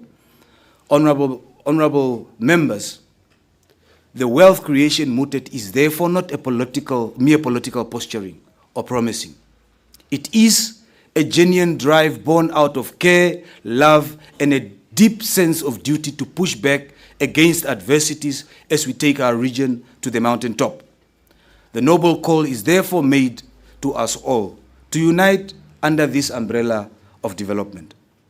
The duty to act with unity of purpose to create wealth for our people should not be a negotiable one, and must compel all of us to reach across our political aisle as we focus on the actions that matter to improve the livelihoods of all 120,762 Kunene inhabitants. The inhabitants of this region will do well to demand from us, their leaders, nothing less than the unity of purpose for their sake. We are fortunate that we need not to start anew with this agenda. The call for prosperity is part of a settled and long-standing agenda by government to improve all our lives, as exemplified by the implementation of the just-ended NDP 5 program. Today, I'm invited and called upon to report on aspects of NDP 5 in terms of Article 110A and 6, A5 and 6 of our Constitution. For the purposes of this report today, I shall highlight the gains that Kunene region has derived from government's pecuniary investments during the financial year 2024-2025. I am today also putting forth a vision for this region under this year's theme: Kunene region shifting from promise to wealth and progress. Our vision is Kunene region shifting from promise to wealth and progress. In outlining this vision, I shall point out the regional initiatives together with national developmental efforts as budgeted for under the financial year 2024-2026 and as outlined in NDP 6 under its 4 overarching pillars, being economic growth, transformation and resilience, human development and community resilience, environmental sustainability and effective governance and public service delivery. Those pillars I must be very, very careful because the Director General of the Planning Commission is sitting next to me. I don't want to falter on them. Yes, service delivery. Government has made a host of meaningful investments through a variety of programs in Kunene region. As the saying goes, health is wealth. The health sector is one of the beneficiaries of a continued substantial government investments, and the performance of our healthcare services testifies to these investments. Under the leadership of Director Shapumba and his able team, I have the confidence that our regional health services are in good hands and that it shall continue to grow from strength to strength. The Ministry of Health and Social Services has 232 potential health outlets across the region. The inhabitants of Kunene region continues to use the services of 3 district hospitals, Etopuo, Ocho, and Korechas. We also have 3 health centers, being Wakangwati, Sesfontein, and Kamanyap. We have 27 clinics, 1 health post, and 199 outreach points. During the past 3 months, I have visited the Opuo and Korigas district hospitals. At our district hospitals, our people continue to receive primary health care services, medical services, radiological services, pharmaceutical services, dental services, social welfare services, laboratory services, and public environmental health services. During 2024, our districts successfully conducted the African Vaccination Week. 10 nurses were trained on NIMRED. NIMRED being a nurse-initiated management of antiretroviral therapy for HIV patients. 40 nurses were trained on mental health. During the period under review, 12 staff members were trained on malnutrition, directly impacting the fatality rates as it dropped from 3.6% to 2.9% by the end of 2024. That's not to say that the statistic is favorable. It is 2.9 deaths too many. No child should die as a result of malnutrition in a resource-rich region such as ours. We do recognize, however, the leadership of Director Shapumba that continues to, in partnership with SPA, to give soup to malnourished children. I also thank the Regional Council that it has availed food parcels, I'm being informed, to the district hospitals to combat malnutrition. Fellow leaders, to end this malnutrition, community soup kitchens are important, especially when we are faced with an imminent end to the drought relief food program.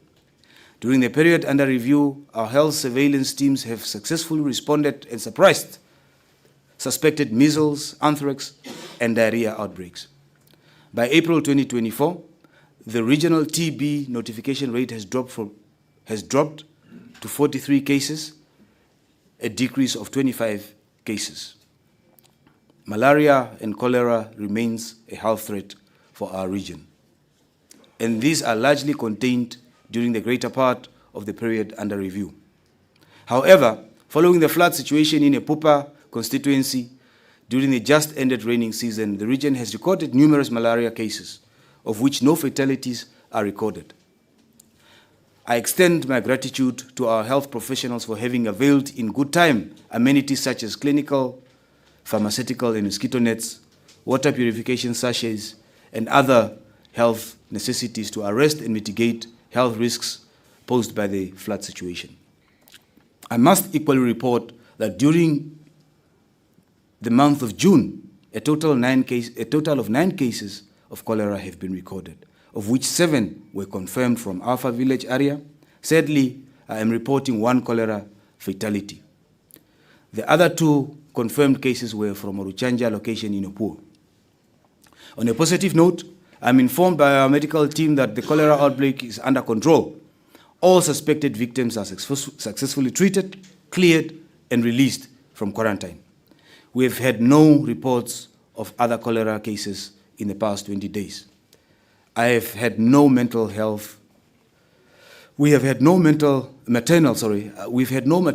deaths recorded during the period under review. I must, however, report that earlier this month we've sadly lost a prospective mother due to antenatal complications. I also further report that our health professionals have continued towards reducing neonatal mortality rates, which has currently been reduced to 6.4 per 1,000 lives from the previous 7.4 in 2023-2024.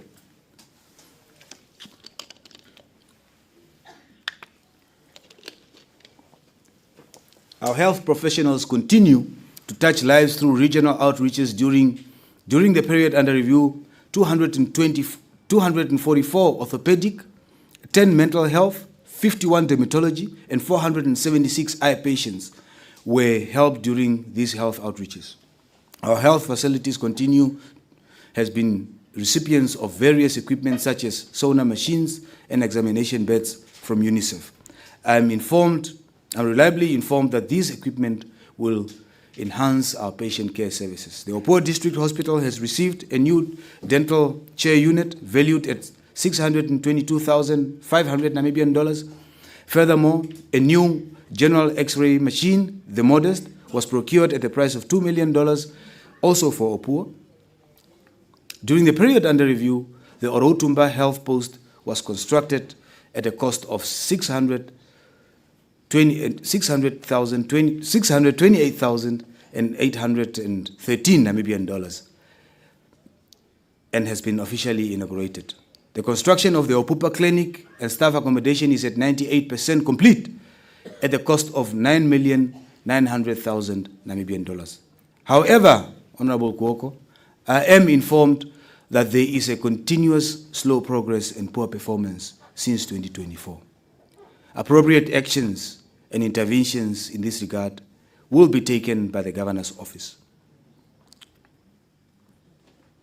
The government has constructed and completed doctors' residences at Opuo District Hospital and at Ongongo, Ochokavare, and Orovanji clinics, I'm informed. The Opuo Hospital stores and installations of new water tanks were completed at a combined cost of $3,533,276.73. I'm a proud governor to reiterate the gains of the Korihas District Hospital for winning the Simon Kunene Award in 2024, for being the cleanest hospital and for reducing malaria towards elimination phase. I had the pleasure, yes, can you please clap for the hospital? And Honorable Cobbs, please rise. It's your constituency. He's the man with the cleanest hospital. I'm happy. I had the pleasure of inspecting this district hospital, and I must testify that the upkeep of that state health facility is something to emulate. Congratulations to Dr. Mbui and his team. Where's Dr. Mbui? I think he's supposed to be here. Yes, the people outside, please do congratulate Dr. Mbui. And I think we should let him visit all the hospitals and give us a leave of how he's doing it. We continue to face challenges such as the unwillingness of health professionals to work in remote areas, which challenges are hugely exacerbated by our scanty road networks. We need to improve and speed up the filling of available posts in accordance with the recruitment plan. Otherwise, health services might be found wanting in this new era of quality delivery as demanded by the President. Equally, we must be efficient in the procurement of equipment, clinical supplies, laboratory reagents, and cartridges, Dr. Shapumba. During my visits to the Opuo District Hospital, I have found alarming practices such as combined waiting areas for patients awaiting doctor's consultations, emergency room outpatients, and patients awaiting to receive pharmaceutical products from district hospitals. It was further alarming to have noted, and I will reiterate this point, it was further alarming to have noted serious breaches of patient confidentiality and privacy, because up to 2 doctors would consult 2 patients at the same time, in the same room, on the same table. That was very alarming. In this regard, I can confidently report that the hospital is actively planning to remedy this situation. In line with the Human Development Pillar, the residents of Opuo should therefore expect changes at the district hospital as of this week. We look forward to the construction of additional staff accommodation and installation of solar-powered system at Terrace Bay Clinic. During this current financial year, we also hope to see the upgrading of internet services at all our health facilities. The regional administration block is also expected to be expanded at the estimated cost of 14 million Namibian dollars. I must also stress that I remain optimistic that the Opuo Hospital will receive a new IC unit budgeted for at a cost of 10 million Namibian dollars. It is also expected that incinerators at the 3 district hospitals will be upgraded at the cost of $7 million, and that all 3 hospitals will get water softener installations. I have instructed the enlisting of architects and engineers to conduct feasibility studies for the expansion of the Opuo District Hospital, OPD, casualty, as well as extension of the hospital maternity ward based on Oshakati Hospital maternity ward model. Fellow citizens, our healthcare sector is in a satisfactory state. We must demand the same or better from other sectors such as education, police, and others. The police is a critical enabler for a conducive, habitable, and business environment for our Kunene region. The security apparatus of our country is as with the health sector, remains an important stakeholder in our vision and quest to create wealth for the inhabitants of our region. We are therefore thankful for the continued investment towards the advancement of our policing operations and capital projects. The region is serviced by 17 police stations and 7 border posts. To this end, capital projects were well undertaken. The Omakange police station has been complete and was inaugurated on 13 March 2024.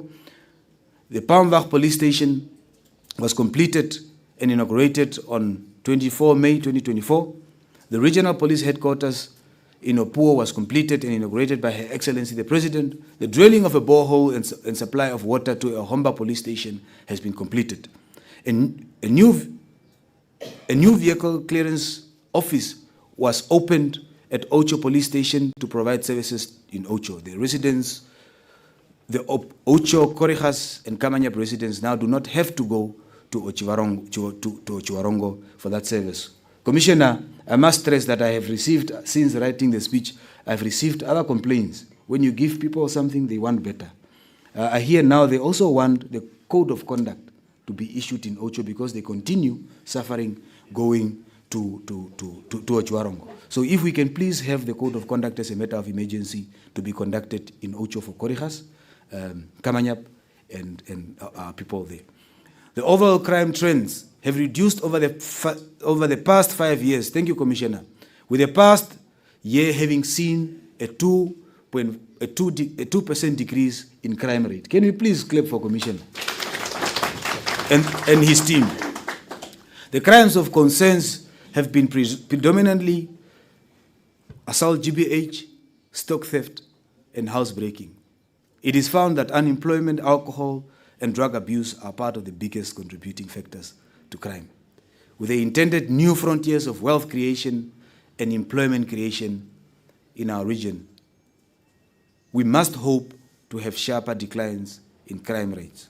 However, with the population growth, new business opportunities, and serious pecuniary investments from government, we must be vigilant not to lose our status as being the region with the least serious crimes in the country. Notwithstanding our declining crime rates, our policing efforts are not without challenges. The rough terrains of our region takes a toll on the region's allocation of working police vehicles. This remains an ongoing challenge. Out of 112 vehicles, only 77 are running, with the rest grounded due to mechanical failures. Other challenges include illegal immigration from Angola into Namibia, poor mobile communication network coverage, human-wildlife conflict, insufficient accommodation for the police force members, reluctance of residents to report GBV cases. Substandard police mortuaries and substandard mechanical workshop support are also some of the problems that need urgent attention from central government. I'm happy the director is here. We are crying directly to him. Under the leadership of Commissioner Nderura, I thank the professionalism of our force in their crime prevention efforts and operations. One must commend how all 17 police stations in the region minimize crime opportunities, sensitize and encourage cooperation with police in crime prevention. I must also thank the inhabitants of our region for their cooperation with the force through community policing, organized crime prevention forums, such as neighborhood watches, farmers associations, and youth against crime. Our 45.9 school dropout rates and the fact that 37.6% of our people have never attended school is a concern.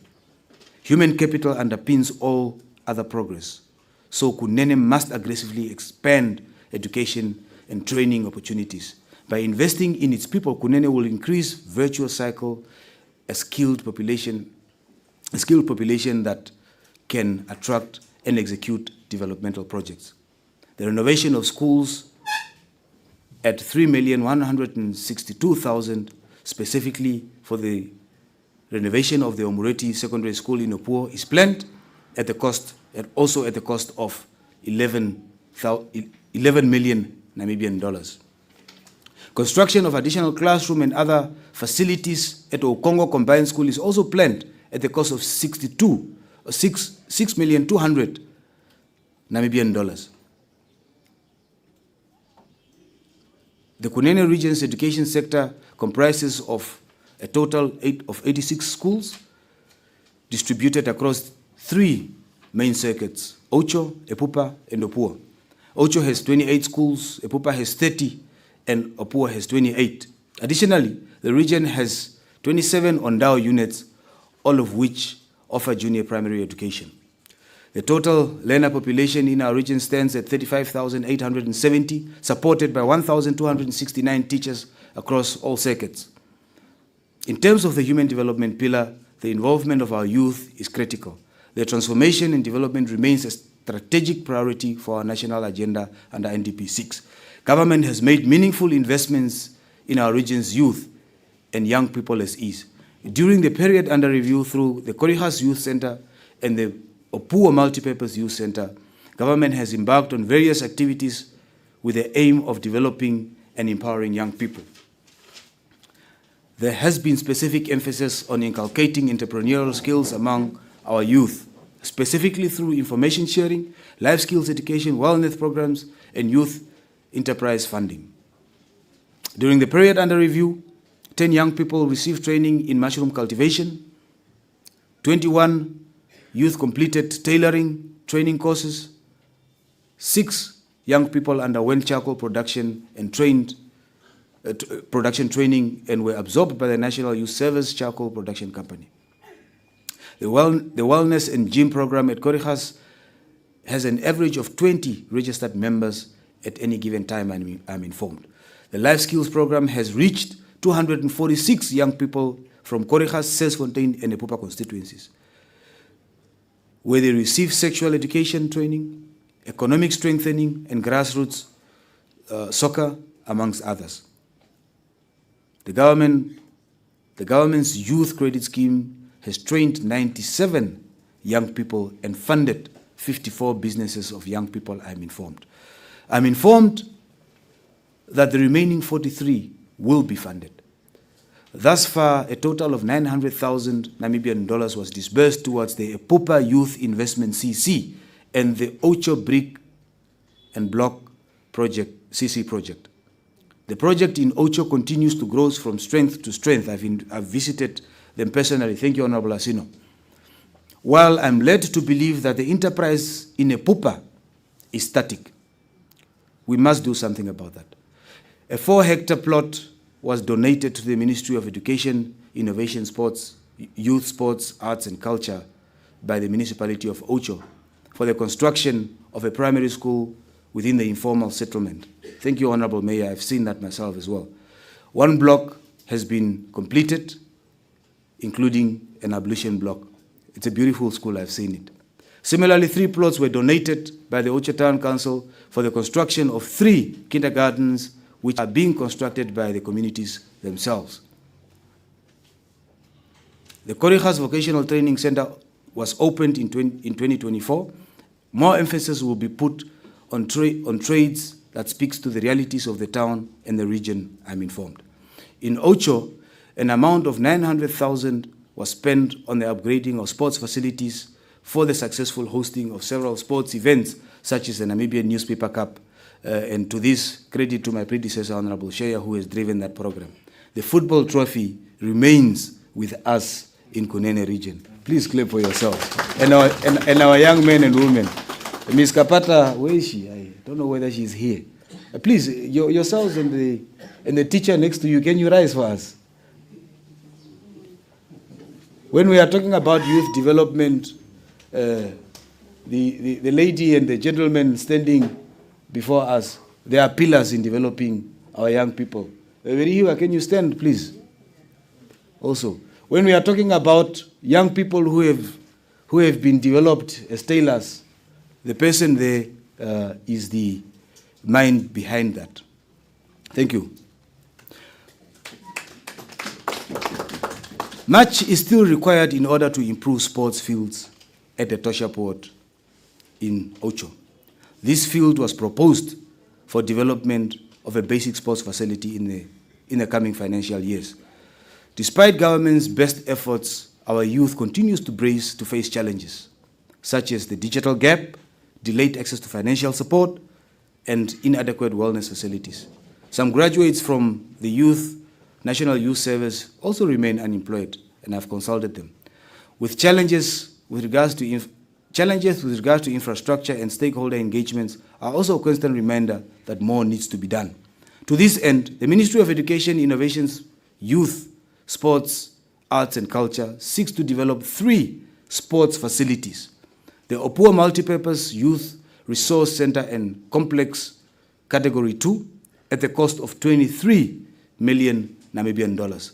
The Koriga Sports Stadium is also budgeted for renovation at the cost of $4 million, Honorable Gobs. Finally, 14,228.86 cents is budgeted for the construction of 2 of basic sports facilities. Okangwati in Epupa constituency and Kamanyap will each receive these sports facilities. This 8th administration is indeed for the young, and the opportunities for our youth go beyond the Directorate of Youth and Sport can offer. Young people will be in pole position to benefit from all capital projects coming to our region through employment and business opportunities. In addition to this, government has launched a National Youth Fund in line with the SWAPO Party Manifesto 2024 election manifesto. Of the $257 million budgeted for, our youth must be prepared to sensitize themselves with the leading channels of the fund and the lending facilities of the fund. Women, previously marginalized, and people living with disability from our region are specifically encouraged to tap into the fund. Leaders, councillors, we must study the modalities of the fund for the benefit of our people. My office has taken a deliberate attempt to consult young people on the issues and registered about 2,600 unemployed young people in Korigas, Ocho, Kamanyap, and Opua. I am pleased to confirm that as we improve our road infrastructure, young people are already employed from our compiled list of unemployed young people. These are not just statistics, but people with names and families. I'm pleased that the Governor's Office could assist them in giving them employment. The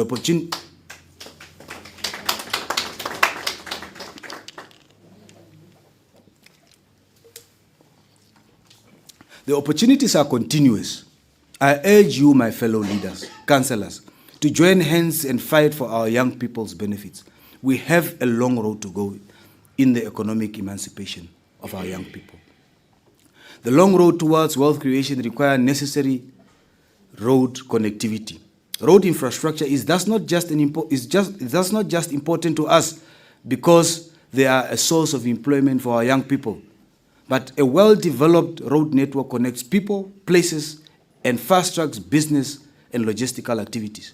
It is no secret that Kunene region has been significantly prejudiced by the social and economic criteria for national road construction.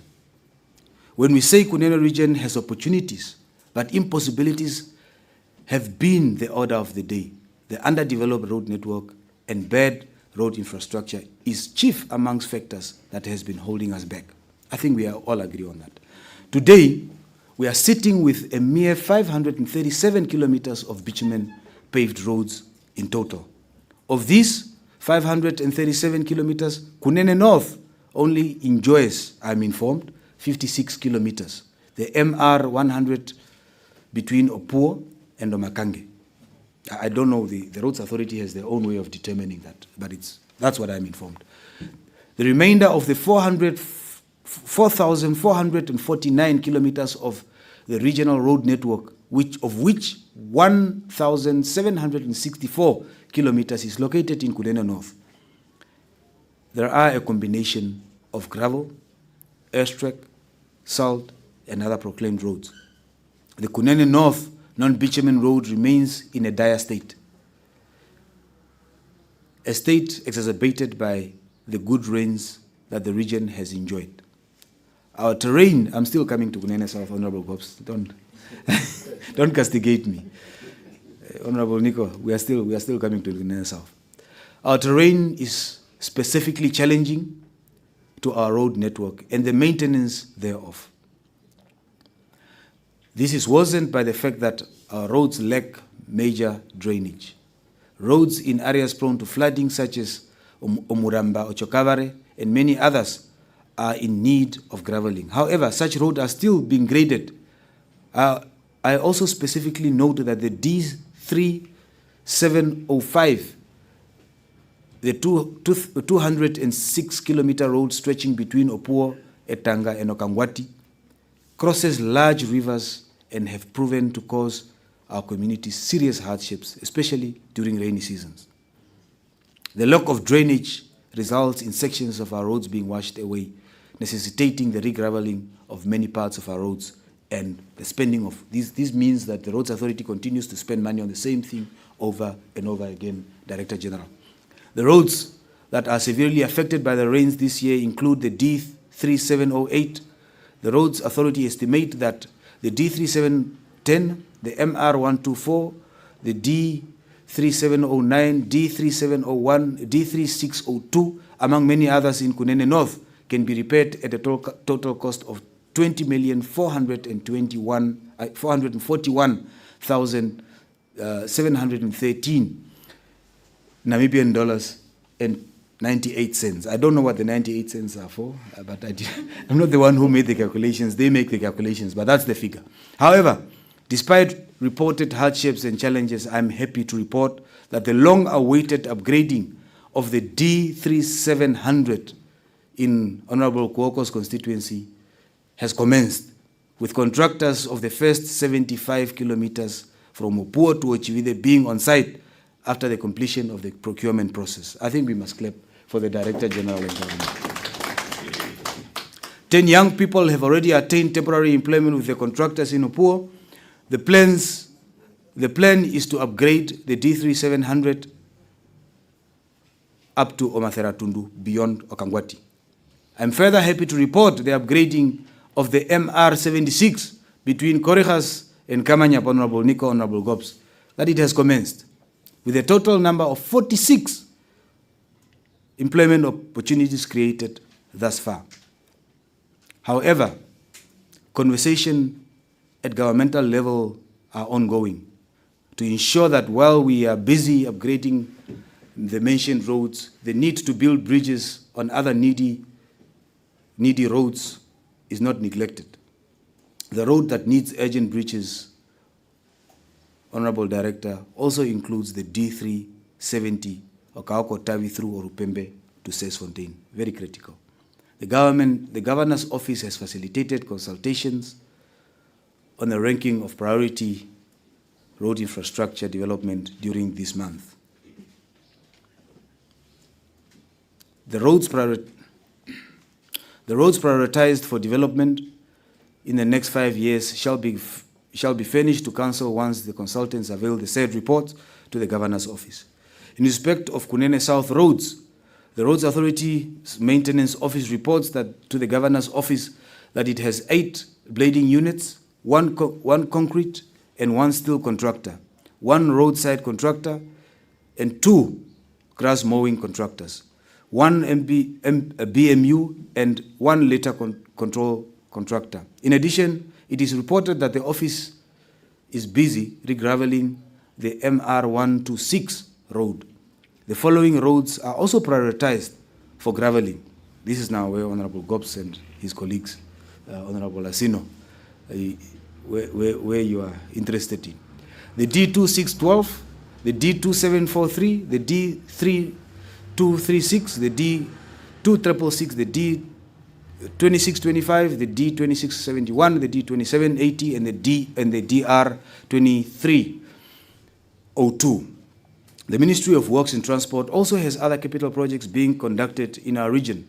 The construction of the Opuo Aerodrome is expected to commence this year and is budgeted for at a cost of 47 million Namibian dollars. The Opuo Government Garage is expected to commence with a budget allocation of 12,500,000 Namibian dollars. A marine radar system will be installed at Sersfontein at the cost of 13,600,000 Namibian dollars. Pillar 3 of NDP 6 compels us to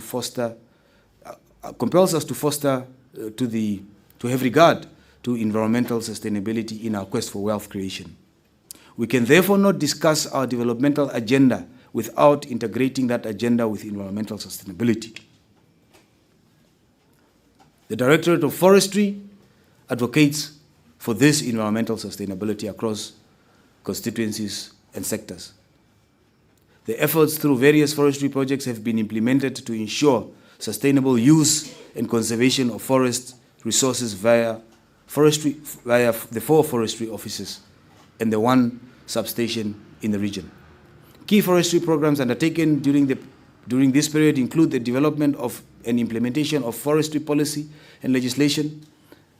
Awareness meetings were conducted, permits issued, patrols and inspections enforced on both commercial and communal land. Community-based natural resource management was also undertaken with 7 community forests gazetted, namely Poros, Sanitatas, Ochiu West, Marine Flus, Okonjombo, Ehiro Vipuka, and Orupembe Community Forest. Other activities include tree planting and orchard development, forest protection and conservation, and beekeeping and fire management, prevention. The current challenges facing the forestry management in the region includes scarcity of water for tree planting, the poaching of succulent plants, unpredicted forest fires, lack of awareness on fire management, and lack of funds for activities and programs. However, we can overcome these challenges by implementing various solutions, starting with the installation of solar power boreholes, rainwater harvesting systems, awareness of campaigns on the values of biodiversity, establishment of fire committees, which is very important, honorable councillors, in our constituencies, and the sourcing of additional environmental grants funds for projects. The government, through the regional council and local authorities, has made notable investments in the funding of land use, i.e., in the funding of the optimal foundation of land use, the human settlement. In Opuo, Oruchanja North, Katutura, and Okatuo is undergoing formalization plans with a draft plan layout for the areas being crafted at present. Flood mitigation action has been installed in Opuo with land allocated to 127 flood victims. To address land and housing shortages in the settlement areas, the establishment of a new extension in Okangwati and Sersfontein are underway. In this financial year, the implementation of the decentralized Build Together program will begin to construct low-cost housing in these settlement areas. Opuo has commissioned a gravity sewer main line to a wastewater treatment plant. The Oruchanja North water storage and the pipe connection is currently in its second phase. The Oruchanja North, the borehole's first phase, is completed with water storage construction finalized. Additional infrastructure funding by the KFW and GIZ is underway for the design and construction of electricity, road, and water infrastructure in Opuo. In Korigas, the construction of water reticulation at Ada now, I hope, informal settlement has been ensured reliable water infrastructure for 616 Ervins and created 13 local jobs. Sewer reticulation construction in Extension 11 and 12 are also underway in order to target 1,733 households. Medium and low voltage reticulation and street lighting in Korigas is currently underway in order to connect households to the grid. Ocho water and sewer reticulation in the informal settlement area is progressing well and is at 70% completion. 193 households have been electrified in and around Hangano and Sievendelan. That's in Ocho. Ocho is making serious stride in and is very advanced in helping central government with innovative ideas around the provision of residential plots for dignified housing for the residents. And I want to pause here to really, where's the mayor of Ocho? I also say to really congratulate the mayor. I have found that Ocho really has innovative ideas focused on ensuring that people get plots, not necessarily just profiteering. The town is reported to have a total of 3,655 residential plots available to the residents. I am informed that 437 plots are proclaimed. 243 plots are fully registered, with another 243 having been fully serviced. 991 plots have been upgraded in Hangano with the assistance of the National Housing Group. Another 931 plots have been surveyed and upgraded in Extension 9, with the community members having contributed to the land survey cost. 350 plots in Ocho were allocated to the Sheikh Dwellers Association of Namibia, and 460 plots were surveyed in Extension 8, which will be proclaimed as a new extension.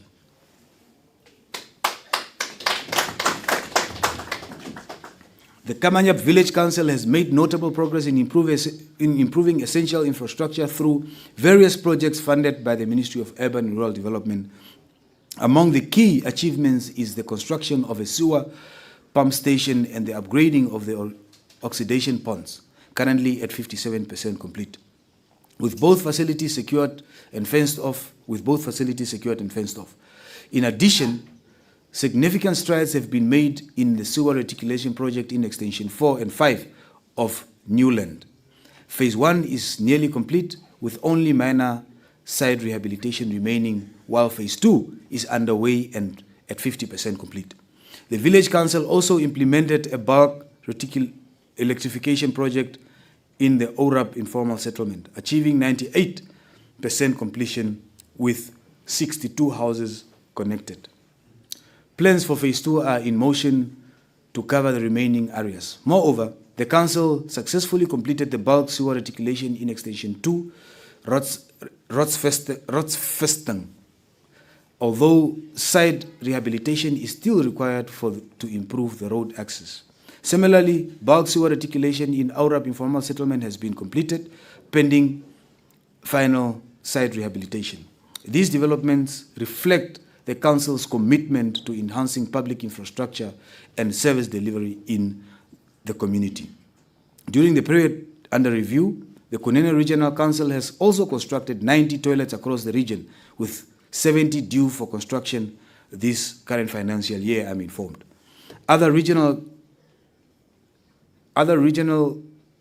rural development programs and projects underway include the construction of a community clinic at Eastwood Farm in Kamanyap, construction of the hostel block at Tanga Primary School in Epupa, completion of the maternity shelter in Epupa. I trust that's Okangwati. Construction of Okonjombo Community Clinic in Opuo Rural, and the clearing of the access road from the main roads at Milton Gigan in Ocho, and the fencing of the grazing area at Trekland Farm in Ocho. Provision of water at Okovingava Community Kindergarten in Opuo Urban, and the access to water for Ohungumure in Opuo Urban. Indeed, water scarcity continues to impact our inhabitants in all 7 constituencies. The various local authority councils have therefore done extensive work on water provision to their local inhabitants. So Port Town Council have installed an emergency water tank in Otudemba for flood victims. Although a temporary solution, there are plans to integrate it with the permanent water infrastructure. In Ocho, four new boreholes have been drilled with 2 fully installed, including electricity, pumping and fencing. $40 million is allocated this financial year for the upgrading of water infrastructure and additional boreholes due to the rapid expansion of Ocho. The Regional Council has attained a number of achievements regarding the basic services of water and sewer infrastructure. The sewer pump station at Fransfontein settlement was rehabilitated. The construction of the water pipeline from Hamaremba to Okangwati has been completed and awaits commissioning. The water supply project in Sesfontein is in progress with the boreholes and booster pump installed almost complete. Through the government's efforts, funding was sourced for the construction of a 14-kilometer pipeline between Otumbiti and Ovinyange, through the governor's office rather, ending a lifelong water problem at Ovinyange. I have also ensured the drilling of a borehole at Okapembambu Combined School and Odombombo village. Our communities continue to face water problems, and there is an urgent need, Honorable Councillors, to fast-track our drilling efforts to provide water as prescribed by the water policy. Equally, I find that there are serious bottlenecks when it comes to the fixing of broken water points and other machineries. These problems are causing serious delays in service delivery. I must, however, note and appreciate the coordination of Ms. Mutota, the Deputy Director at the Directorate of Rural and Water Supply. I find that Ms. Mutota is always at hand to heed to the plight of our rural communities. Regarding electrification and the construction of Puros off-grid electrification system in the Sesfontein constituency is to commence at the cost of 5 million Namibian dollars. Rural electrification at Okapembambu or Itwambu and Okapwinja is to be conducted at the cost of $32 million and 40,000 Namibian dollars. The Ministry of Urban and Rural Development is spending a combined 50 million this financial year on various capital projects in our local authorities, constituencies, and settlement. The provision of land is a plight that also has received attention this financial year. To date, 49 farms were acquired by the state for resettlement purposes. 7 were acquired by the Office of the Prime Minister and 3 by the Ministry of Defense, the Directorate, the Veteran Affairs Department. 235 people from Kunene region have thus far been resettled through the National Resettlement Program. During the period under review, 1 farm was Ombinda Karambi, number 155, measuring 5,129 hectares, was acquired. 1 male beneficiary, I'm informed, was resettled on Unit A of the said farm. During the period under review, 223 customary land rights were issued, 10 leaseholds and 1 occupational rights. This brings the total number of customary land rights in our region to 7,438, 372 leaseholds and 5 occupational rights within the region. The state has duly collected $56,066.50 in rental fees from resettled farmers and 136,455 Namibian dollars and 20 cents from communal resettlement, from communal lease rentals. Government policies encourage optimal use of land, especially for our communal farmers, with the assistance of the Directorate of Veterinary Services. During the period under review, the Directorate of Veterinary Services has been promoting optimal animal health, production and reproduction, and assuring the safe and orderly marketing of animals and animal products. Essentially, the Directorate is divided into 2, Kunene North and Kunene South, the veterinary cordon fence being the dividing line between the 2. The Northern Division, which is the only division that is reported, has 8 offices, 2 sections, and 6 subsections offices. The region employs 29 staff members. The division has 224 crush pens, of which 18 have undergone renovation during the period under review. The Kovare quarantine camp will also be renovated this year, with materials already bought during the financial year under review. The Directorate conducted the annual vaccination campaign against a contagious bovine pleuronemia, I should say. We know it as lung sickness as farmers. That's a scientific term. On a total of 55,895 cattle, and tagged 447,000 cattle. About 1,306 pets were vaccinated against rabies. An additional 1,238 cattle were vaccinated and 335 tagged during an emergency vaccination campaign at Okapwinja. From the 15th of July 2024 to the 31st of July 2024, a total number of 1,275 pets were vaccinated against rabies in densely populated areas, specifically to eliminate human dog-mediated rabies. A simultaneous rabies awareness campaign has reached 11 schools, sensitizing 5,777 learners and 264 school staff.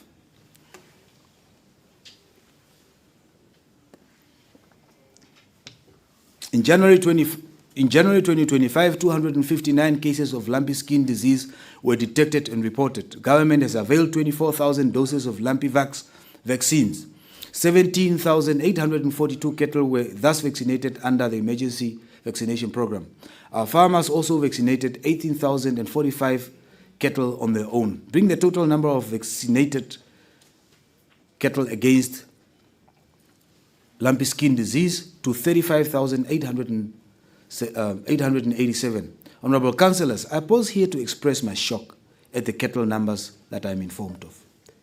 These cattle numbers are not the numbers that we are accustomed to in Kunene North. We must take drastic action to ensure that our people do not lose cattle on the scale that we have experienced over the period over the period between 2010 and 2019.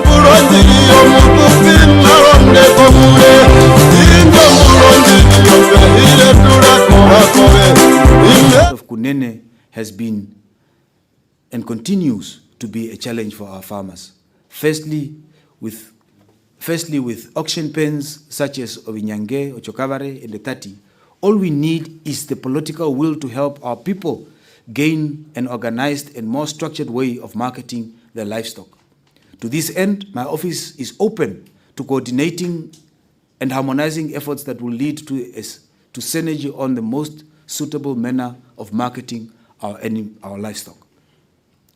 On a positive note, however, during the period under review, the DVS has overseen the renovation of the Opua abattoir to a Class C abattoir at the cost of 30 million Namibian dollars. Livestock in Kunene North.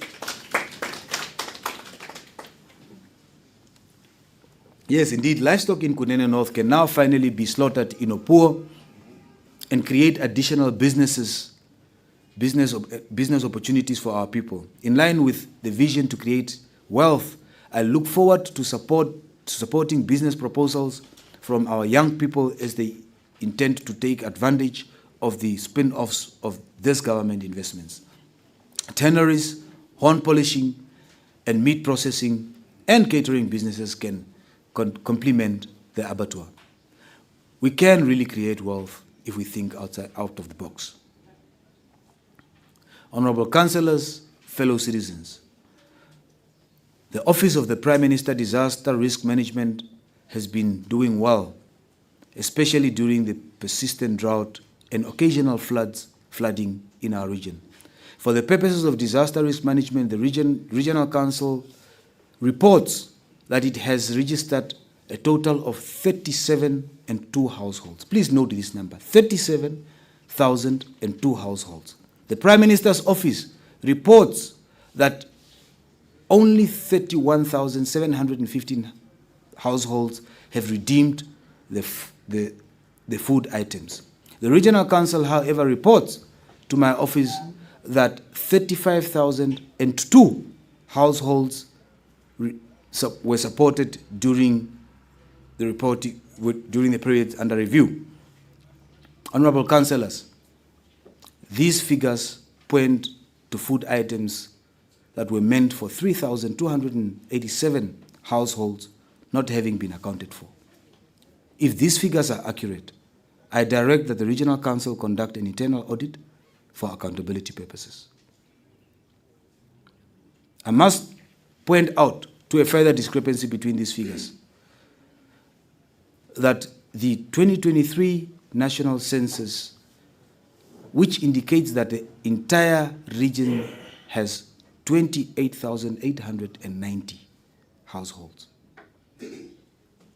That is to say, government has provided for food for 7,002 households, more than what the entire region has, including households that are not registered or not eligible to receive drought relief food. Honorable Councillors, I find that this is an alarming state of affairs in our region with regards to drought relief food program.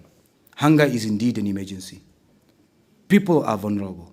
As leaders, we must therefore safeguard against and ensure that officials do not exploit the neediest in our society. We therefore must make sure that these types of disparities do not lead to the stockpiling, sale, and political weaponization of drought relief food and other well-intended governmental initiatives.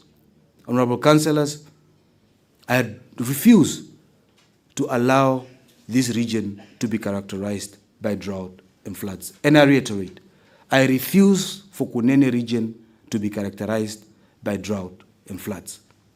The government interventions in drought was indeed timely, much needed in the circumstances, and very much appreciated. However, I refuse for our people to be characterized as the poor who live on handouts.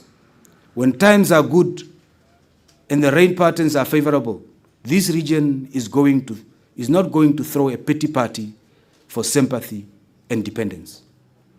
We will use these conditions to return to our old glory, a proud, hardworking, and resourceful citizens of our country.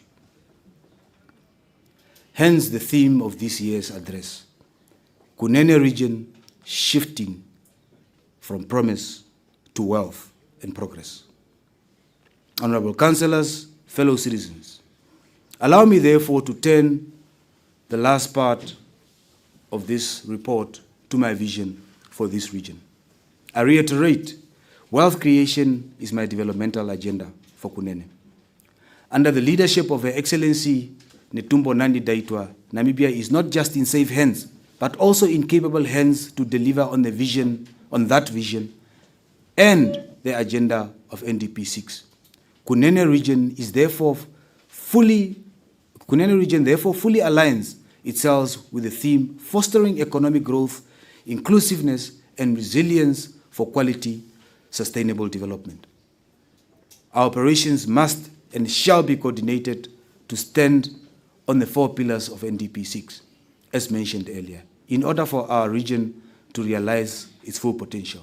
The region stands at the crossroads, Honorable Councillors, where it can shift from promise to wealth and progress. Simply put, our agenda is to create visible, tangible wealth at household level, leveraging our regional strength and addressing its bottlenecks in a coordinated way.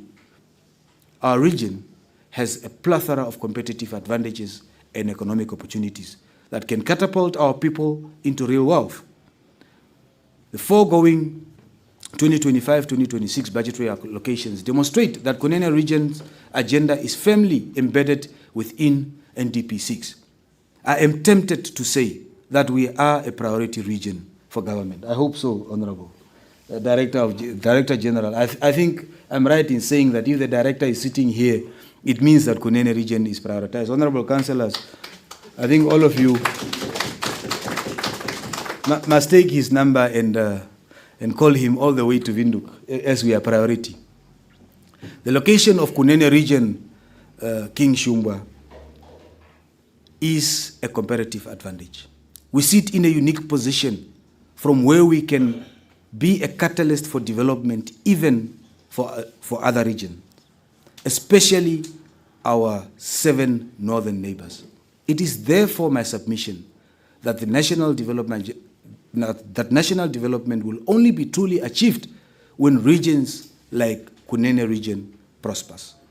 I am indeed blessed and fortunate to be in pole position to take this region on that journey.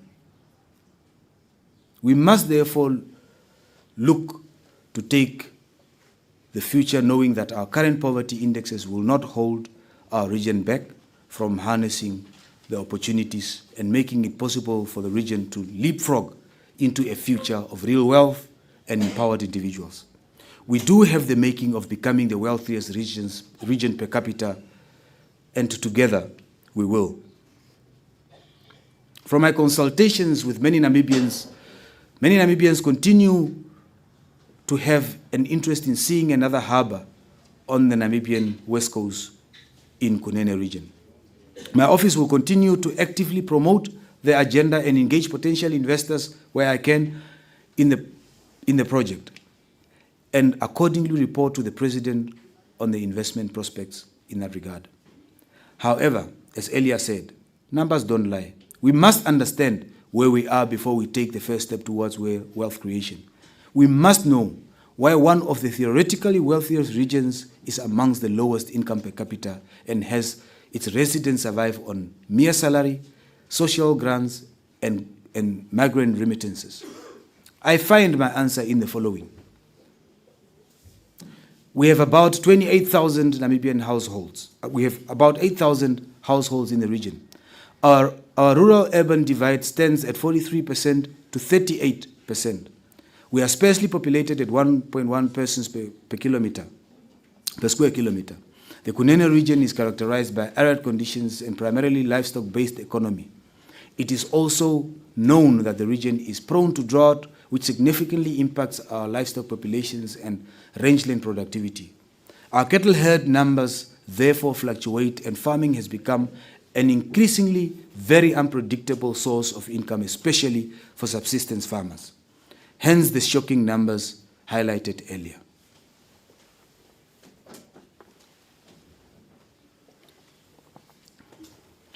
Notwithstanding the above challenges,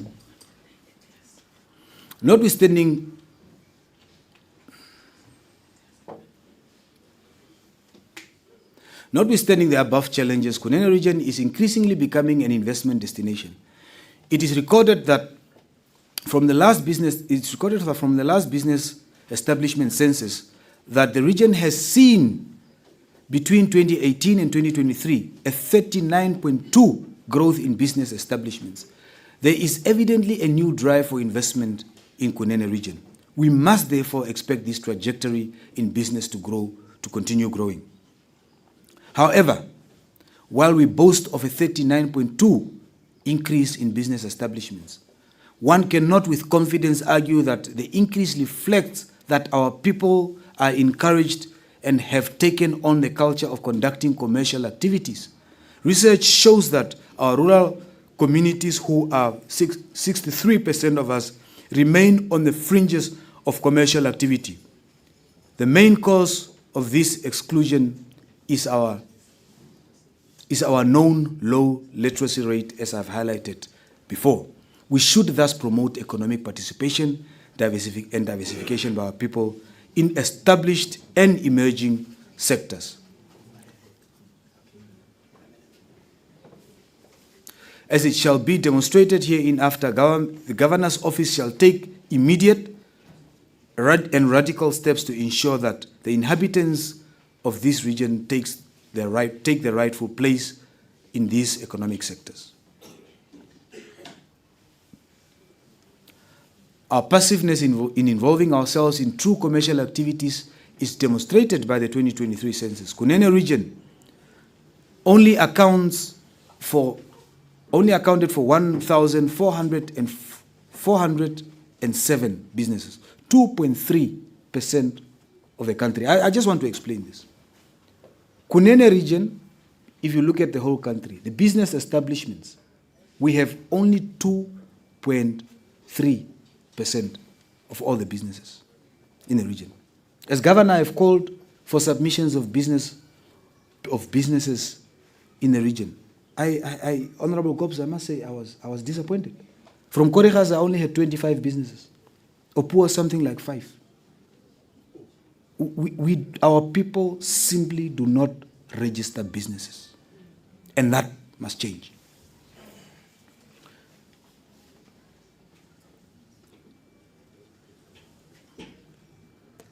Yes, as I was saying earlier, we have 23%, we have 2.3% of the total business establishments in the country, which can only employ and which only employs 9,209 people across the constituencies of Kunene region.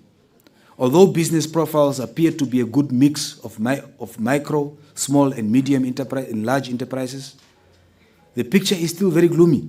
These businesses are centered around the 2 biggest centers, being Opua Urban and Ocho.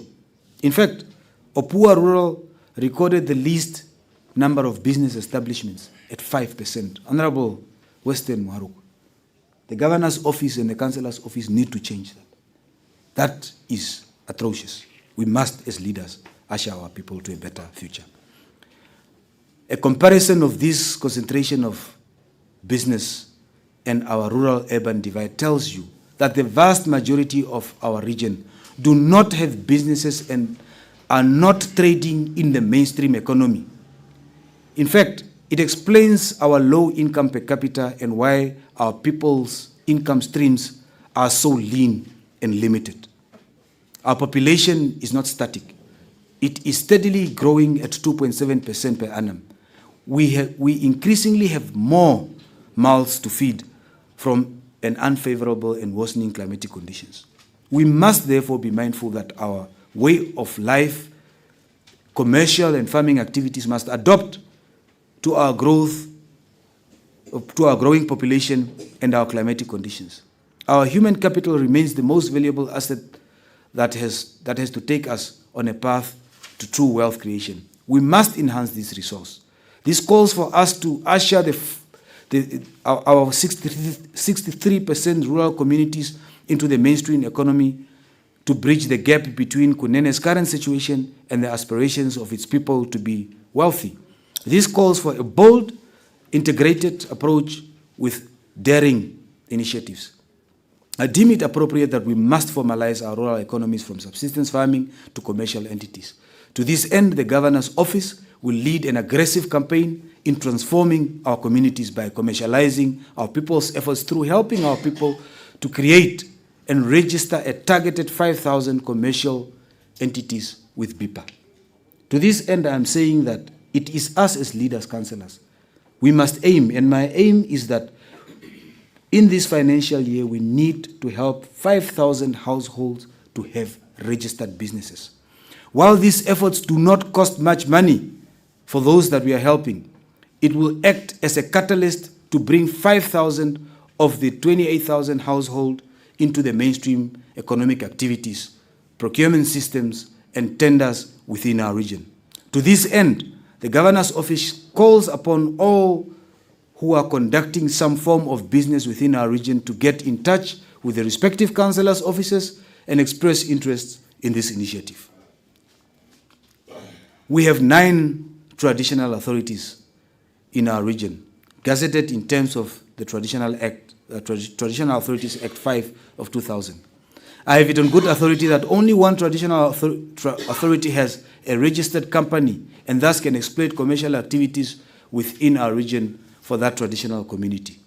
The governor's office undertakes that it shall facilitate efforts for each of our traditional authorities to have at least one registered company in terms of Section 21 of the Companies Act, Act 28 of 2004, through which our traditional communities may be served. It is imperative for our resilience and wealth creation to modernize our rural agriculture from subsistence farming that is currently defined by limited crop yield and high reliance on erratic rainfall patterns. Upscaling crop production, improving irrigation systems, and providing better access to markets are potential areas for growth. Building a resilient agricultural sector is crucial. The future direction should focus on a climate-smart agriculture, adopting practices and technologies that maximize productivity per drop of water and maintain the health of our land. This involves promoting drought-resilient crops and livestock. Traditional crops can be reintroduced or improved. For instance, hardy grains like sorghum and pearl millet and high nutrition legumes can be grown with techniques like drip irrigation, conservation, tillage, and rainwater harvesting.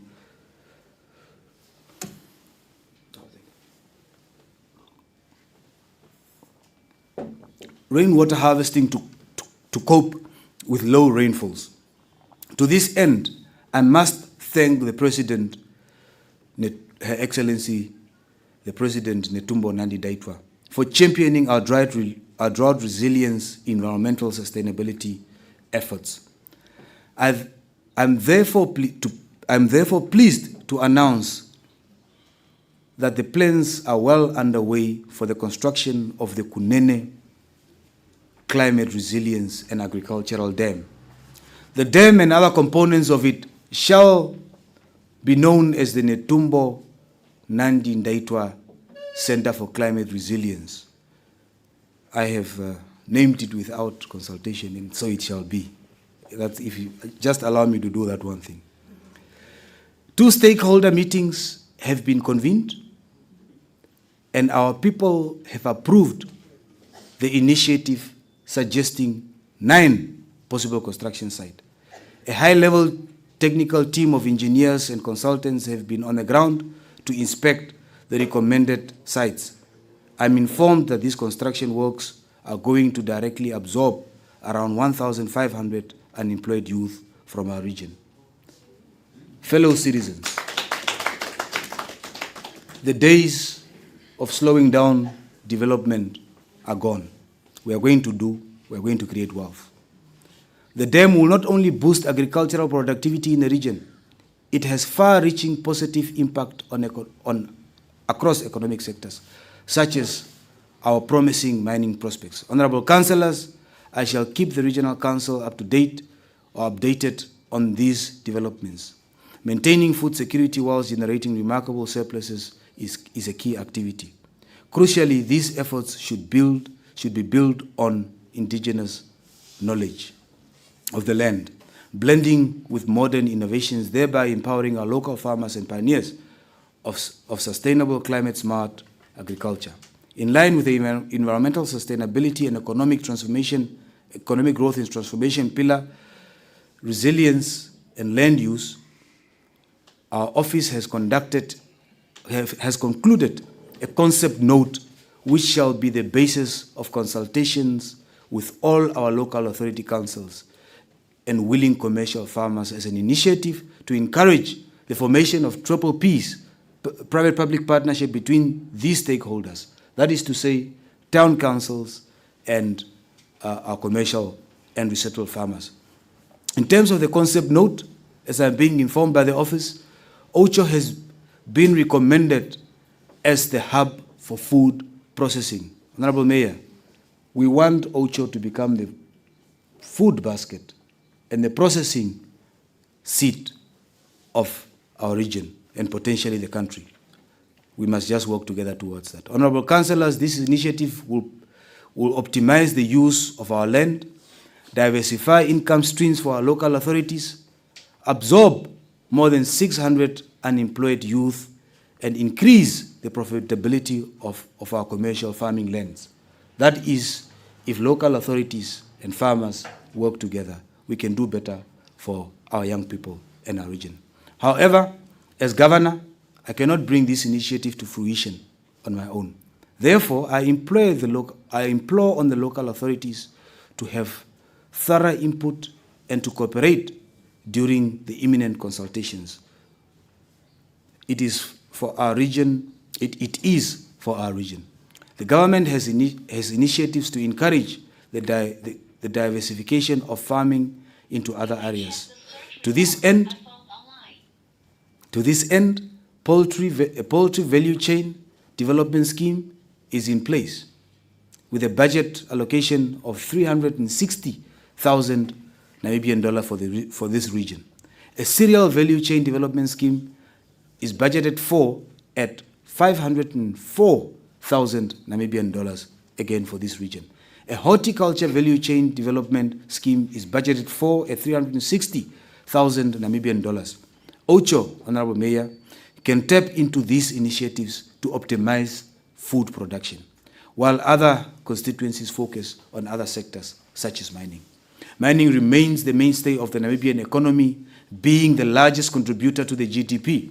Namibia is the fourth largest exporter of non-fuel minerals in Africa. The world's fifth largest producer of uranium. It's also Namibia. To align with Namibia's ambitions for industrialization and job creation, Kunene must diversify its economic activities beyond subsistence farming and government services to include mining.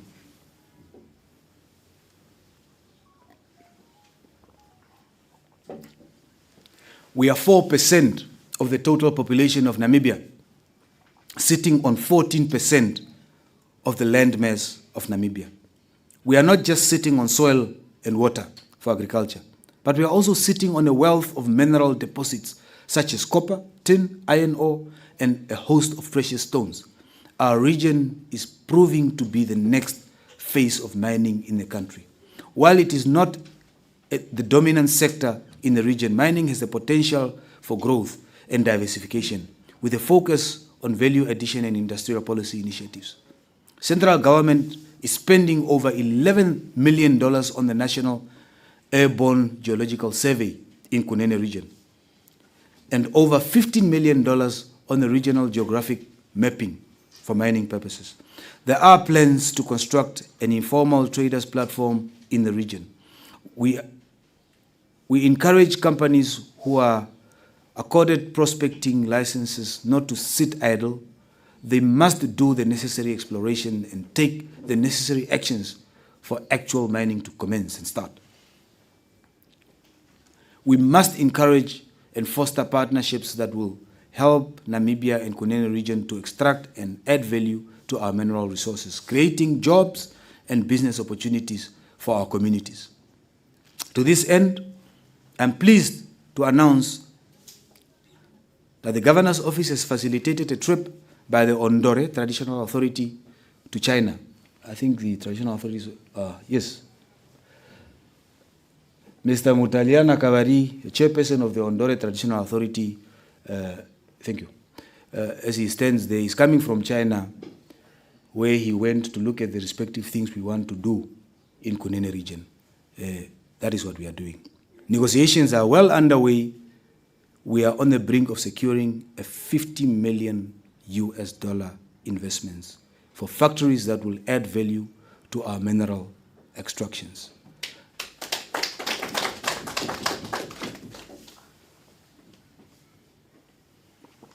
This will bring to fruition the government's promise during the campaigns that no mineral from our region must leave in its raw form.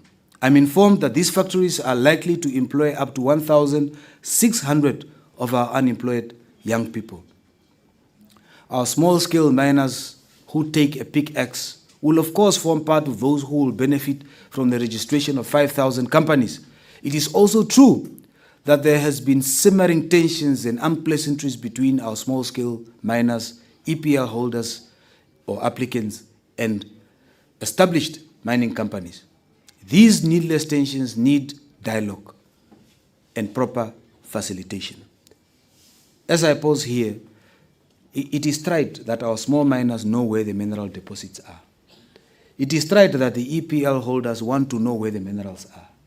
So instead of fighting, the small miners can form part of the research, the exploration of mining companies, and together we can do better instead of fighting. Nonetheless, to this end, the Governor's Office will convene the Kunene Mining and Energy Expo that will be characterized by an evening of dialogue among stakeholders and a gala dinner.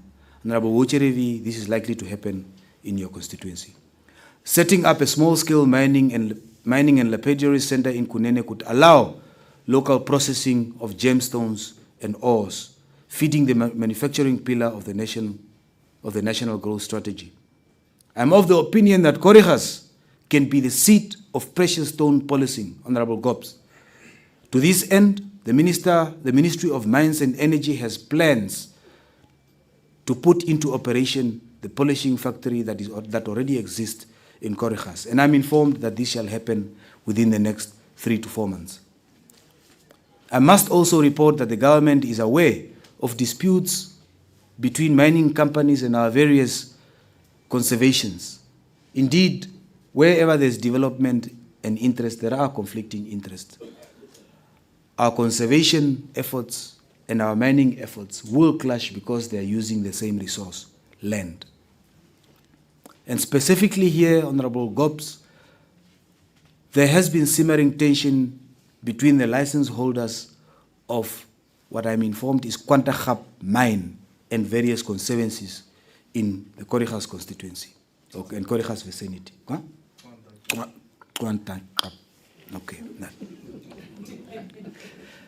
I'm informed that the said mine has the potential of creating 400 jobs for the residents of Korigas. That is a lot of jobs. That can transform that town. However, due to the dispute, I'm informed that the mine is inoperative. To this end, I hope and trust that under your leadership and the interventions of the respective officers, Honorable Gobs, including mine and that of the Minister, that this matter will find an amicable solution. We need our mining to work, and we need our conservation to work. In conclusion, fellow leaders, fellow citizens, as political leaders, we are only as strong and as powerful as the strength of the communities that puts us into positions. The people in Kunene region, therefore, are our backbone. We will do well to empower them, moving this region from promising prospects and opportunities into a direction of wealth and economic emancipation. I thank you.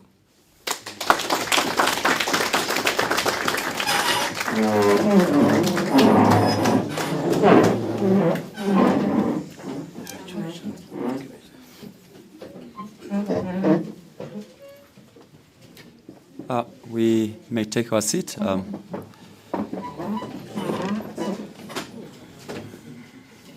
Thank you very much, Governor.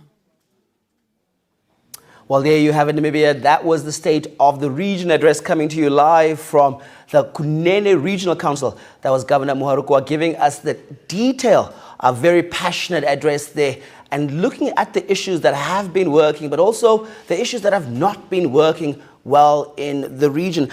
He came up with a slogan and stated, "I am today also putting forth, a vision for this region under this year's theme, pronouncing himself and saying, Kunene region, shifting from promise to wealth and progress." And there's obviously a few issues, I think, in the closing, particularly that'll be a highlight for the residents of the Kunene region. And I think in many of the other regions, the link towards the involvement of traditional authorities in the day-to-day development issues were not as well articulated. But the governor talking to us about the Ondore Traditional Authority that have been invited to China, and negotiations are ongoing, where they are on the brink of securing a 50 million investment for factories that will add value to Namibia's or the region's mineral extraction.